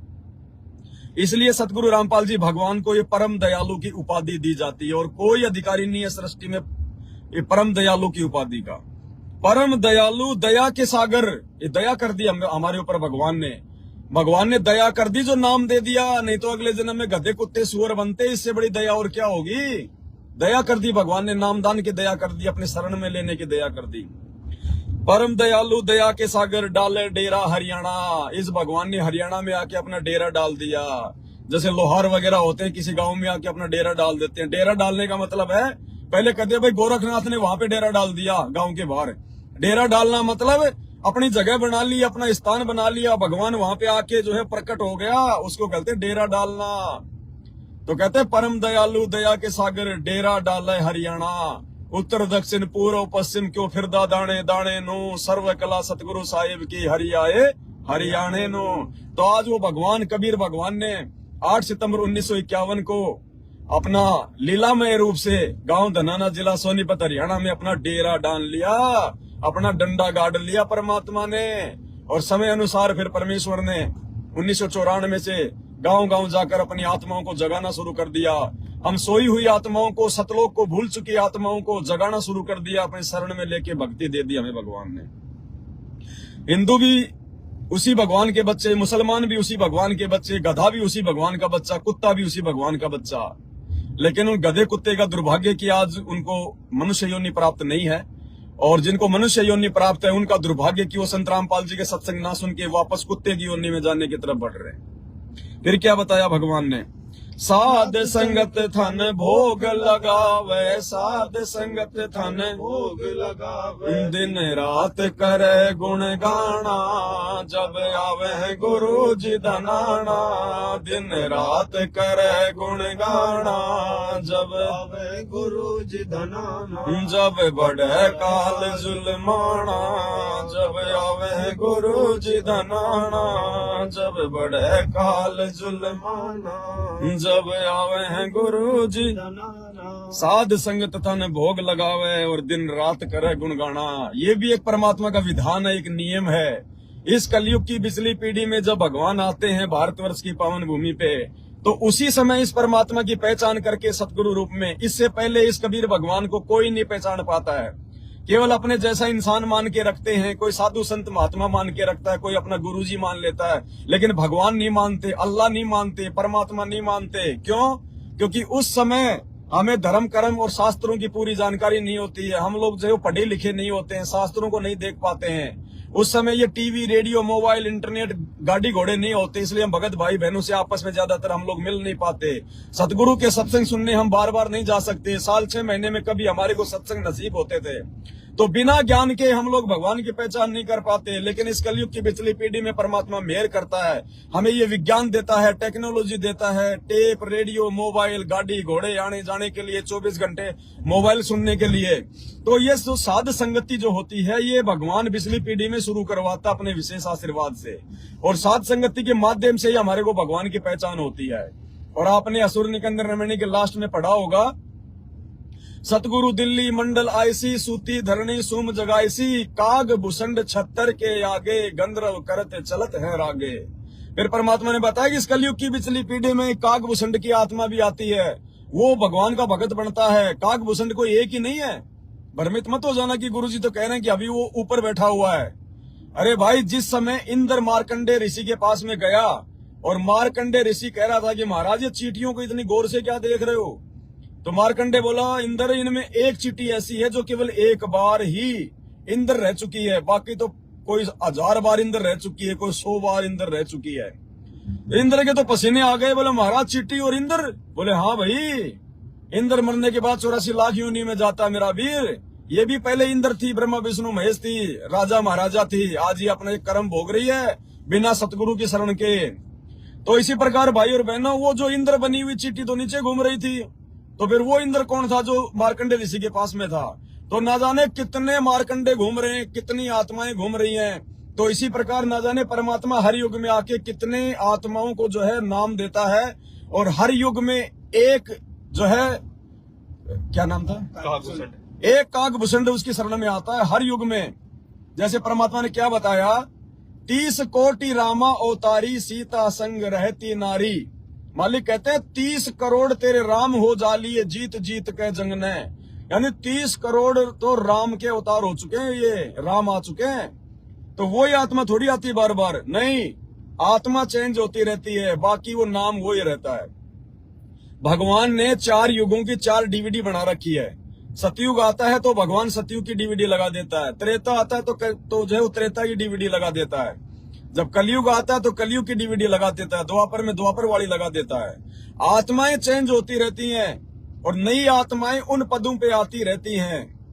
आत्मा चेंज होती है, उनके शरीर के नाम नूम चेंज नहीं होते। ना जाने कितने हनुमान आके गए, कितने राम आके गए, कितने श्री कृष्ण आके चले गए, कितने लोमस ऋषि आके चले गए। तो आत्माएं चेंज होती रहती है, भगवान सीडी लगा देता है। ये ऐसा ही चलता है, हर युग में एक लोमस ऋषि आएगा, हर युग में एक मार्कंडे ऋषि आएगा, हर युग में रावण आएगा, फिर वो सीता उठाएगा, फिर राम इतने आदमी मरवाएगा, फिर सीता लेके आएगा, फिर जंगल में छोड़ेगा, एक हनुमान जी आएगा उसकी हेल्प करने के लिए। इस सिस्टम ऐसा ही चलता है, सतगुरु भगवान ने बताया। तो भाई और बहनों, इसलिए वर्तमान वाला क्या नाम था, फिर भूल गया, वर्तमान वाला जो कागभूषण था वो तो ऊपर बैठा हुआ है, और अनेक युगों में जो और आत्माएं जो कागभूषण रह चुकी हैं, उनमें से एक आत्मा वर्तमान में जिसका फाइनल समय आ गया होगा, वो आत्मा संत रामपाल जी की शरण में आ गई होगी या आएगी, जैसा भी हो तो मालिक जाने। तो कहते हैं कागभूषण छत्तर के आगे, गंधर्व करत चलत है रागे। कहते हैं जब वो परमात्मा अपनी लीला यहाँ पे दिखाएगा, ये युग परिवर्तन 2028 के बाद, ज्यादा दिन का समय नहीं बचा है, तो कहते हैं उस समय जो कागभूषण वाली आत्मा है वो परमात्मा के सिर के ऊपर वो छत्र करके चलेगी और वो भगवान की महिमा गाएगी। जैसे आज आप और हम भगवान की महिमा गा रहे हैं, उनके शब्द गा रहे हैं, और पीछे पीछे अन्य जो भगत भाई बहन है, जो गंधर्व की आत्मा है, गंधर्व मानी बहुत अच्छी आत्मा और श्रेष्ठ आत्माएं, कागभूषण के साथ मिलके भगवान के महिमा के गीत गाते हुए चलेंगे, भजन गाते हुए चलेंगे। कागभूषण छत्र के आगे, गंधर्व करत चलत है रागे। तो भाई और बहनों, शुरुआत यही हो रही है। देखो परमात्मा के बच्चे रिहर्सल कर रहे हैं, अभी से भगवान की महिमा गा रहे हैं, और जब भगवान आ जाएंगे तो फिर तो भगवान की महिमा होगी, फिर तो उनके शब्द गाएंगे, उनके गीत गाएंगे, उनकी महिमा किया करेंगे। यही शब्द जो आज हम भगवान की महिमा कर रहे हैं, यही शब्द गाए जाएंगे भाई और बहनों। परमात्मा पहले अपना सारा काम करवाता है, और भी हजारों शब्द बनेंगे भगवान के, लाखों शब्द बनेंगे उनकी महिमा के। तो कहते हैं साध संगत तन भोग लगावे, साध संगति से ही परमात्मा कलयुग की बिचली पीढ़ी में अपने विधि विधान अनुसार अपनी पहचान करवाता है। आज सात संगतियों के जेल जाने के बाद जो सात संगतियां शुरू हुई है, इन सात संगतियों के माध्यम से ही हम लोगों ने पहचाना है कि वास्तव में सतगुरु रामपाल जी एक संत हैं, गांव धनाने का कोई जाट है, इंद्रोमाई या फिर नंदलाल भगत का बेटा है, या फिर वो पूर्ण परमात्मा कबीर साहब है, और वो तो एक परिवार की लीला कर रहा है। उसके ना कोई बेटा ना कोई बेटी, वो बच्चे पैदा करने नहीं आता इस गंदे लोक में। वो सतलोक का राजा इस गंदे लोक में, इस नरक में बच्चे पैदा करने आएगा क्या? वो शादी करवा के बेटा बेटी पैदा करने आएगा क्या? हमारी बुद्धि भ्रष्ट हो रही है क्या? वो तो परमेश्वर ने हमें समझाने के लिए लीला करनी पड़ती है। किसी न किसी घर में तो भगवान ने आना पड़ता है। वो चाहे मुसलमान के घर में आ जाए, कितनी बार आ चुका है परमात्मा जिंदा महात्मा बन के, मुसलमान के घर में भी आ चुका है मालिक, कितनी बार आ चुका है भगवान। नीरू और नीमा के साथ में भगवान रह चुका है, जो हिंदू से जो मुसलमान बने थे। तो वो तो मालिक की मौज है, वो कहां जाए, क्या करे क्या नहीं करे, वो तो उनकी अपनी लीला है। तो ये सात संगतियों के माध्यम से भगवान की पहचान कर पाते हैं, और फिर हम अपने भगवान को भोग लगाना शुरू करते हैं। आज से पहले अपने गुरु को कोई भोग नहीं लगाता है, अपने गुरु को क्योंकि कोई पहचान ही नहीं पाता, क्योंकि गीता जी के अनुसार भोग तो भगवान को लगता है, पूर्ण परमात्मा को लगता है। और आज से पहले 4 युगों में गुरु को कोई परमात्मा मानता नहीं, तो भोग कोई लगाता नहीं, लगाएगा तो फॉर्मेलिटी के लिए लगाएगा, वो भगवान को स्वीकार्य नहीं होगा। तो सात संगति के माध्यम से परमात्मा के नए मार्ग की 13वें पंथ की शुरुआत होती है भगवान की। साध संगत थन भोग लगावे, साध संगत थन भोग लगावे, दिन रात करे गुण गाना, जब आवे है गुरु जी धनाना। दिन रात करे गुण गाना, जब आवे है गुरु जी धनाना। जब बढ़े काल जुल्माना, तब आवे है गुरु जी धनाना। जब बढ़े काल जुल्माना, तब आवे है गुरु जी धनाना। तो भाई और बहनों, 2024 तो लगी चुकी है, विनाशकारी समय की शुरुआत हो चुकी है। आज से 2 दिन पहले ताइवान में 7.5 रिएक्टर का कितना भयंकर भूकंप आ चुका है, सुनामी की चेतावनी जारी कर दी गई है। इधर से हिंदुस्तान में चुनावों की तैयारी हो रही है। हालांकि बड़ा मुश्किल है, चुनाव हो भी जाएं ना भी हो जाएं, क्योंकि काल इतनी आसानी से अब लोगों को जीने नहीं देगा। बहुत भयंकर विकट परिस्थितियां पैदा होंगी। ज्ञान गंगा के अनुसार देश में जगह जगह इमरजेंसी लगेगी, राष्ट्रपति शासन लगेगा, कुछ ही दिनों में शुरुआत हो जाएगी। ऊपर से प्राकृतिक आपदाओं का दौर शुरू हो जाएगा। बारिश का मौसम आते बाढ़, भूकंप, भूस्खलन, ओलावृष्टि, अतिवृष्टि, ऊपर से फिर बीमारियां, वायरस वगैरह। दुनिया में लड़ाइयां झगड़े चल रही हैं, विश्व युद्ध की तैयारी हो रही है। लोगों की फसलें बर्बाद होंगी, खाने को दाना नहीं होगा, भूखमरी फैलेगी, आपस में गृह युद्ध होगा, मारकाट होगी, राजा लोग छोड़ छोड़ के भाग जाएंगे। ये राजपद इनकी स्थिति संभालने में नहीं आएगी, इतना भयंकर दुर्गति होने वाली है। 28 तक नोट कर लेना, 2028 ये ज्ञान गंगा में लिखी हुई भविष्यवाणी है भगवान के द्वारा। 2028 लास्ट युग परिवर्तन का समय है। तो उन परिस्थितियों में भाई और बहनों हम कैसे बचेंगे? बचाएगा सतगुरु, सतगुरु की शरण है। लेकिन कौन सी शरण है? मर्यादित शरण, मर्यादित भक्ति बचाएगी। और जो हम परमात्मा की महिमा कर रहे हैं, मालिक का हम ये गुणगान कर रहे हैं, भगवान हमें हिम्मत दे रहा है, हमें चार्ज कर रहा है परमात्मा। ये भगवान दिन रात सुबह शाम जो भोग लगा लगा के हलवे राम खिलवा रहा है ना, उस भोजन को शुद्ध करके खिला रहा है, वो पवित्र अमृत खिला रहा है। ये उस भगवान के उस भोग प्रसाद की ही ये मतलब पावर है, जो हम परमात्मा के लिए इतना थूक बिलो रहे हैं, अपने आत्म कल्याण के लिए, भगवान को समझ के, जान के, पहचान के। हमारा और कोई मकसद नहीं है। देश दुनिया, ये समाज, ये रिश्तेदारी, ये दुनियादारी से हमारा कोई लेना देना नहीं है। हमारा किसी से कोई बैर नहीं है, कोई दुश्मनी नहीं है। अगर काम होता है तो रिश्तेदारी में भी जाएंगे, लेकिन जाएंगे तो प्यार प्रेम से उनको समझाएंगे, मानेंगे तो ठीक है, नहीं तो ज्यादा लाग लपेट नहीं, फालतू में जाएंगे नहीं, ब्याह शादी वगैरह में फालतू में कोई मतलब नहीं है। और हर प्रकार से अपने गुरु भगवान पर समर्पित होंगे और दिन रात उन्हीं की महिमा करेंगे। महिमा जैसे हम 3 समय की आरती करते हैं, वो भी भगवान की महिमा है। मंत्र जाप करते हैं, वो भी भगवान की महिमा है। सत्संग सुनते हैं, वो भी भगवान की महिमा है। और ये विशेष जो हम परमात्मा की जो चर्चाएं करते हैं, ये शब्द के माध्यम से या वैसे शंका समाधान के माध्यम से, लाइव आकर, वीडियो बनाकर, ये भी परमात्मा की महिमा है। लेकिन ये सारी चीजें उस समय काम करेंगी जब मर्यादा रहेगी। अगर गंदी राजनीति करोगे, अभी देख लेना थोड़े दिन में, ये अभी चुनाव होने वाले हैं, चुनाव से 4-5 दिन पहले इन काल एजेंटों का पीड़ा पर्चा आ जाएगा सतलोक आश्रम मैनेजमेंट हरियाणा वालों का, कि गुरुजी का आदेश है बीजेपी सरकार को वोट डालना है। अभी आ जाएगा इनका आदेश। आज से पहले न जाने कितने पीले पर्चे आ गए, कभी कांग्रेस, कभी बीजेपी, कभी जेजेपी, कभी क्या, कभी इन्होंने अपने 50 फूफे बना रखे, 50 फूफे। तो भाई और बहनों, हमारा फूफा एक ही है, सदगुरु रामपाल जी भगवान। हमने उसी के चरणों में पड़े रहना है। हमारी फू और फा ये दोनों परमात्मा के चरणों में होने चाहिए, राजनेताओं के चरणों में नहीं होने चाहिए। संगत का फूफा एक ही होना चाहिए, 50 फूफे नहीं होने चाहिए, कभी बीजेपी, कभी कांग्रेस, कभी जेजेपी, कभी फलाना हुड्डा, कभी फलाना कुछ नहीं। आने वाले समय में ये भगवान की भक्ति इस प्रकार से 24 घंटे उनकी भक्ति, अपना धंधा करो तो भी मालिक की चर्चा, मालिक का सुमरण, दुनियादारी को बिल्कुल छोड़ दो। फालतू में कहीं घूमने के लिए जाना, कोई पिकनिक पे जाना, बहुत सारे भगत अपने ऐसी तैसी करवा रहे हैं, आने वाले समय में मरेंगे बेमौत।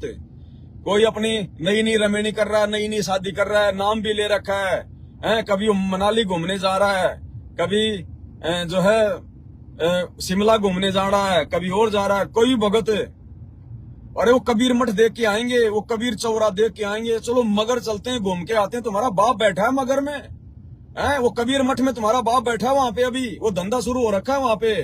अरे भगवान तो यहाँ बैठा हुआ है और तुम उस ब्राह्मणी की तरह चादर चढ़ाने जा रहे हो जगन्नाथ पे। तुम्हारी दुर्गति होगी, दुर्गति। भगवान तो तुम्हारे घर में आके बैठ गया। जिस घर में सतगुरु रामपाल जी भगवान का दरबार लग जाता है तो भगवान उसके घर में आके बैठ जाता है। और तुम भगवान को ढूंढने के लिए जो उनकी छुड़ानी जा रहे हो, मगर जा रहे हो, बनारस जा रहे हो, ऐसी तैसी होगी, ऐसी तैसी। ध्यान रख लेना, ये परमात्मा है, ये भगवान एक समय तक मौका देता है, उसके बाद में ये नकेल जब टाइट कर देता है ना तो फिर भयंकर दुर्गति होती है। फिर आज जितने भी लोग जो ये गंदी राजनीति कर रहे हैं, इस मैनेजमेंट के कहने पर, इन आश्रम वालों के कहने पर, जितने जितने लोगों ने ज्योति पाठ करवाए और उन लोगों का पैसा जो राजनीति में बर्बाद हुआ है, गुंडू की सीबीआई जांच में बर्बाद हुआ है, जाट आरक्षण में बर्बाद हुआ है, मैनेजमेंट ने अपनी मौज मस्ती में जितना पैसा बर्बाद किया है, गिन गिन के। भैया परमात्मा का विधान है, भगवान अगर अपना विधान तोड़ेगा तो फिर वो भगवान नहीं कहलाता, वो भगवान नहीं होता, फिर वो दोगला होता है, सृष्टि का नियम टूटता है। तो भैया जो परमात्मा ने वचन निकाल दिए ना, वो वचन उनके सिद्ध हैं। जितनी गलतियां जिसने की है परमात्मा के जेल जाने के बाद में, उसी अनुपात में गलतियों की सजा भुगतनी पड़ेगी।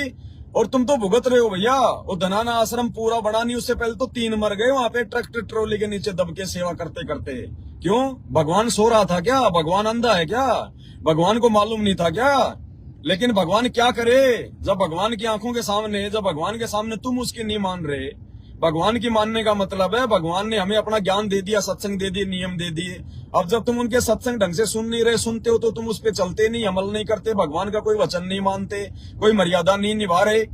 वहीं धनाना आश्रम और वहीं 50 लाख का बैडमिंटन का स्टेडियम बनवा दिया। तुम्हारी बुद्धि भ्रष्ट हो रही, तुम सवाल क्यों नहीं करते कि तुम जाना क्यों नहीं छोड़ते तुम इन पाखंड की जगहों पे जहां तुम्हारे गुरुदेव की मर्यादाओं को तोड़ा जा रहा है। आने वाले समय में क्या जवाब दोगे परमात्मा को? जब आएंगे परमात्मा हिसाब मांगेंगे तो भैया दुर्गति होगी, दुर्गति। जिसने जितना सहयोग किया है, किसी ने 1 रुपए का तो किसी ने लाख रुपए का, उसी हिसाब से उन भक्तों को नुकसान भी उठाना पड़ेगा। और आए दिन अकाल मौत मर रहे हो भाई, आए दिन अकाल मौत मर रहे हैं। 12 एक साथ मर रहे हैं संत रामपाल जी के भगत, 12। 2019 में हिसार की तारीख पर जाते समय महाराष्ट्र के लातूर जिले के 2 बसें भर के भगत आ रहे थे। रास्ते में सुबह के 3 बजे राजस्थान के नागौर में काला सांड सड़क के आगे आ गया, बस टकरा गई। 13 भगत मरे, 13 भगत जयपुर रेफर किया गया उनको पिकअप में डाल के पशुओं के चारे की तरह उनको लाश को महाराष्ट्र लेके गया। और हिसार की तारीखों पर आते जाते समय कितने सैकड़ों भगत बेमौत मर गए, अकाल मौत मर गए। और जिन जिन लोगों ने 2019 में सतलोक आश्रम मैनेजमेंट वालों से, रोहतक से या धनाना से, कहीं से भी सार नाम लिया, उनकी तो दुर्गतियां हो रही हैं और होंगी उनकी दुर्गतियां। जिसने सार नाम ले लिया वो तो बच नहीं पाएगा परमात्मा के कहर से, वो बच नहीं पाएगा। उसने तो अपना धर्म कर्म ही नष्ट कर दिया पूरा। और भैया दुर्गति होगी, इसमें कोई दो राय नहीं है। नोट कर लेना ये चीज, किसी की पहले तो किसी की बाद। जिसका मटका जैसे खाली होता चला जाएगा वो वैसे ही वो प्यास मरता चला जाएगा। तो जिसने जैसी भक्ति की थी, थोड़ा बहुत मर्यादा में रह के, जो बैटरी चार्ज थी, और फिर उल्टे कुक्रम करके गुरुदेव के जाने के बाद में बिना ज्ञान को आधार बनाए और तुमने जो इन कुपात्रों का, इन काल के एजेंटों का सहयोग किया है, गुरुदेव के बेटा बेटी भाई बंधु रिश्तेदार, इन कोऑर्डिनेटरों का, उसी अनुपात में सजा भोगनी पड़ेगी। काल कसाई तक तक मारे, पग पग पे यो बाणा दुर्गति करेगा। सौभाग्य साथ संगत से जुड़े हुए भाई बहनों का, परमात्मा के आशीर्वाद से कि हमें परमात्मा ने साथ संगति से जोड़ के, हमारा ज्ञान योग खोल के, हमारी बुद्धि खोल के काल की सूक्ष्म चाल से बचाए रखा भगवान ने, और हम आज भगवान की भक्ति कर पा रहे हैं उनके आशीर्वाद से, मर्यादा में रह के। नहीं, हम भी तुम्हारे जैसे जीव हैं, काल हमारी भी चोटी पकड़ के वहीं बैठा देता, हम भी मैनेजमेंट के जो है तलवे चाट रहे होते। लेकिन परमात्मा के विशेष मेहर, विशेष आशीर्वाद हम आत्माओं के ऊपर, और ये विशेष मेहर और आशीर्वाद परमात्मा का हम हटने नहीं देंगे अंतिम श्वास तक। अंतिम श्वास तक नहीं हटने देंगे, चाहे हमारी मौत ही क्यों ना हो जाए, वो भगवान देगा फिर आगे। लेकिन भगवान की मर्यादा नहीं तोड़ेंगे किसी भी कीमत पर। ना हम लड़ेंगे, ना डरेंगे, ना हम झुकेंगे, क्योंकि परमात्मा कहते हैं संत का काम होता है, संत किसी से लड़ता नहीं, संत किसी से डरता नहीं। शेर, सूरमा, कोयल और संत ये आगे को बढ़ते हैं, बैक नहीं होते, पीछे नहीं होते, अपने मकसद से, अपने टारगेट से, अपने ये लक्ष्य से पीछे नहीं हटते। तो भगवान ने हमें अपना टारगेट बता दिया, मकसद बता दिया, लक्ष्य बता दिया। अब हम इन काल एजेंटों के डर से, इनके भय से अब तो टूटने का सवाल ही नहीं है। 8 साल से इन्होंने जितने कुकर्म करने थे, जितना तोड़ना था तोड़ के देख लिया, मार लिया, पीट लिया, गाली गलौज निकाल लिया, संगत से बेदखल कर दिया, मुकदमे करवा दिए, हर प्रकार से, हर प्रकार का इन्होंने दास के ऊपर जो है इल्जाम लगा दिया। हमारे सत्सेवक भाई बहनों को इन्होंने खूब दुखी किया, परेशान किया। साथ संगतियों में ये लोग कितनी बार पुलिस लेके आए, अपने गुंडों को भेज के मार पिटाई करवाई, लेकिन मालिक के बच्चे नहीं रुके, नहीं झुके, नहीं टूटे। और आज देखो साथ संगतियों पे कितनी बड़ी मेहर भगवान की। आज भगवान ने अपने उन्हीं बच्चों को अपनी पलकों पे बैठा लिया है। मालिक अपने हाथों पे रखते हैं अपने बच्चों को, किसी भी सत्सेवक का उंगली का नाखून तक नहीं उतर रहा, और इनकी जो है गर्दन उतर रही है, गर्दन। भाई और बहनों, ऐसे ऐसे उदाहरण आपको क्या बताएं। एक माई सारनाम लेके आई थी, दूसरे दिन घर के बाहर पानी भर रही थी, एक बोलेरो गाड़ी आई स्पीड में, उसके टक्कर मारी, 2 टूक हो गए उसके, वो सारनाम वाली के 2 टूक हो गए। एक सारनाम लेके आए थे राजस्थान के, दोनों मियाँ बीवी ट्रक के नीचे आ गए, मोटरसाइकिल चला रहे थे, खोपड़ी फूट गई तरबूजे की तरह। ना जाने कितने उदाहरण बताएं आपको आए दिन। अभी एक यहाँ का जोधपुर का भगत था, वो अयोध्या के भंडारे में जा रहा था, जो मैनेजमेंट ने जो मनमाना आश्रम वहां पे जो है शुरू कर रखा था, बस में बैठ के जा रहा था। अचानक से बस ने ब्रेक लगाए, उसके झटका लगा, कोई रीढ़ की हड्डी क्या हो गई, उसकी सरक गई। बाकी जगत वालों को कुछ नहीं हुआ, और जो भगवान का अपने आप को भगत कहता है उसके झटका लग गया। अयोध्या छोड़ो, वापस घर चला गया। 1 महीने बाद भुगत के मरा, वो भुगत के जो अयोध्या के भंडारे में जा रहा था। अरे कितने उदाहरण दें भगत भाइयों आपको, इनके कोऑर्डिनेटरों की अकाल मौत। लेकिन ढीठ हो रहे हैं ये, माया ने इनको जकड़ लिया, गरीब माया का रस पिए कर हो गए डामाडोल। और ऐसा सतगुरु हम मिला, ज्ञान योग दिया खोल, सत्सेवकों को तो भगवान ने ज्ञान योग खोल दिया, उन बुराइयों से बचा लिया, और ये अपने स्वार्थों में आके माया में डूब के ये डामाडोल हो गए, डामाडोल। इनको कुछ नहीं सूझ रहा कि क्या सही और क्या गलत है, इनको केवल माया दिखाई देती है, अपना स्वार्थ दिखाई देता है। तो भाई और बहनों, दया परमात्मा की, जहां से चले थे वहां से भगवान ने अपनी महिमा शुरू करवाई गाड़ी में, और अब अपने घर पे पहुंचने वाले हैं, 5-7 मिनट का रास्ता है। तो अब हम लाइव को समाप्त करते हैं, फिर संध्या आरती का भी समय हो जाएगा। तो भाई और बहनों, इसी प्रकार से हमने हर प्रकार से अपने भगवान के इर्द गिर्द रहना है, भगवान के इर्द गिर्द। दुनियादारी में, यार दोस्ती में, फालतू की जो है बातों में नहीं फंसना बिल्कुल भी। अपना एक एक समय का, एक एक सेकंड का हमने सदुपयोग करना है। वर्तमान का जो समय चल रहा है ये बहुत ही क्रिटिकल स्थिति है, बहुत ही भयानक स्थिति है। इस समय मर्यादा हटी, दुर्घटना घटी। इस समय की गई गलती से सतगुरु इतना नाराज होगा जो आज से पहले नहीं हुआ होगा। और अन्य जितने भी भाई बहन हैं जो मैनेजमेंट से जुड़े हुए हैं, फर्जी आश्रमों से जुड़े हुए हैं, दास की प्रार्थना है, अभी भी समय है 18 अप्रैल तक, 18 अप्रैल 2024 तक समय है। उसके बाद परिस्थितियां बिगड़ जाएंगी, हो सकता है घरों में कैद हो जाओ, हो सकता है तुम्हारा संपर्क जो है वो कट जाए, कुछ भी हो सकता है। भविष्यवाणियों के अनुसार 18 अप्रैल तक का समय है। जितनी आत्माएं उस काल के जाल से निकल के साथ संगति से जुड़ सकती हो, जुड़ जाओ। भगवान से अपने तमाम जाने अनजाने वाले कर्म कुकर्मों की माफी मांग लो, वो परम दयालु है, संभाल लेगा, सुधार देगा, बच जाओगे, अपने परिवार को बचा लोगे। नहीं, आने वाले समय में जब त्रैमाम धरती पर बचेगा, तुम भी ऊपर हाथ करके रहोगे, ऊपर हाथ करके। गुरुजी नहीं आएगा बचाने, गुरुजी उसी को बचाएगा जो गुरुजी का आज जो आज गुरुजी का बन के चलेगा। और आज जो राजनेताओं का बन के उनके तलवे चाटेगा, गुरुजी के परिवार के तलवे चाटेगा, कुपात्रों को दान धर्म का पैसा देगा, उनके हर कर्म कुकर्म में उनका सहयोग देगा, तो भगवान उस घर के नजदीक में नहीं फटकेगा। वहां तो काल पहले से कुंडली मार के बैठा हुआ है कि जैसे समय आएगा तुरंत फन मारेगा उठा के। तो आज सतगुरुदेव की महिमा में केवल इतना ही, फिर मालिक दया करेंगे, आते रहेंगे। बंदी छोड़ सतगुरु रामपाल जी भगवान की जय हो।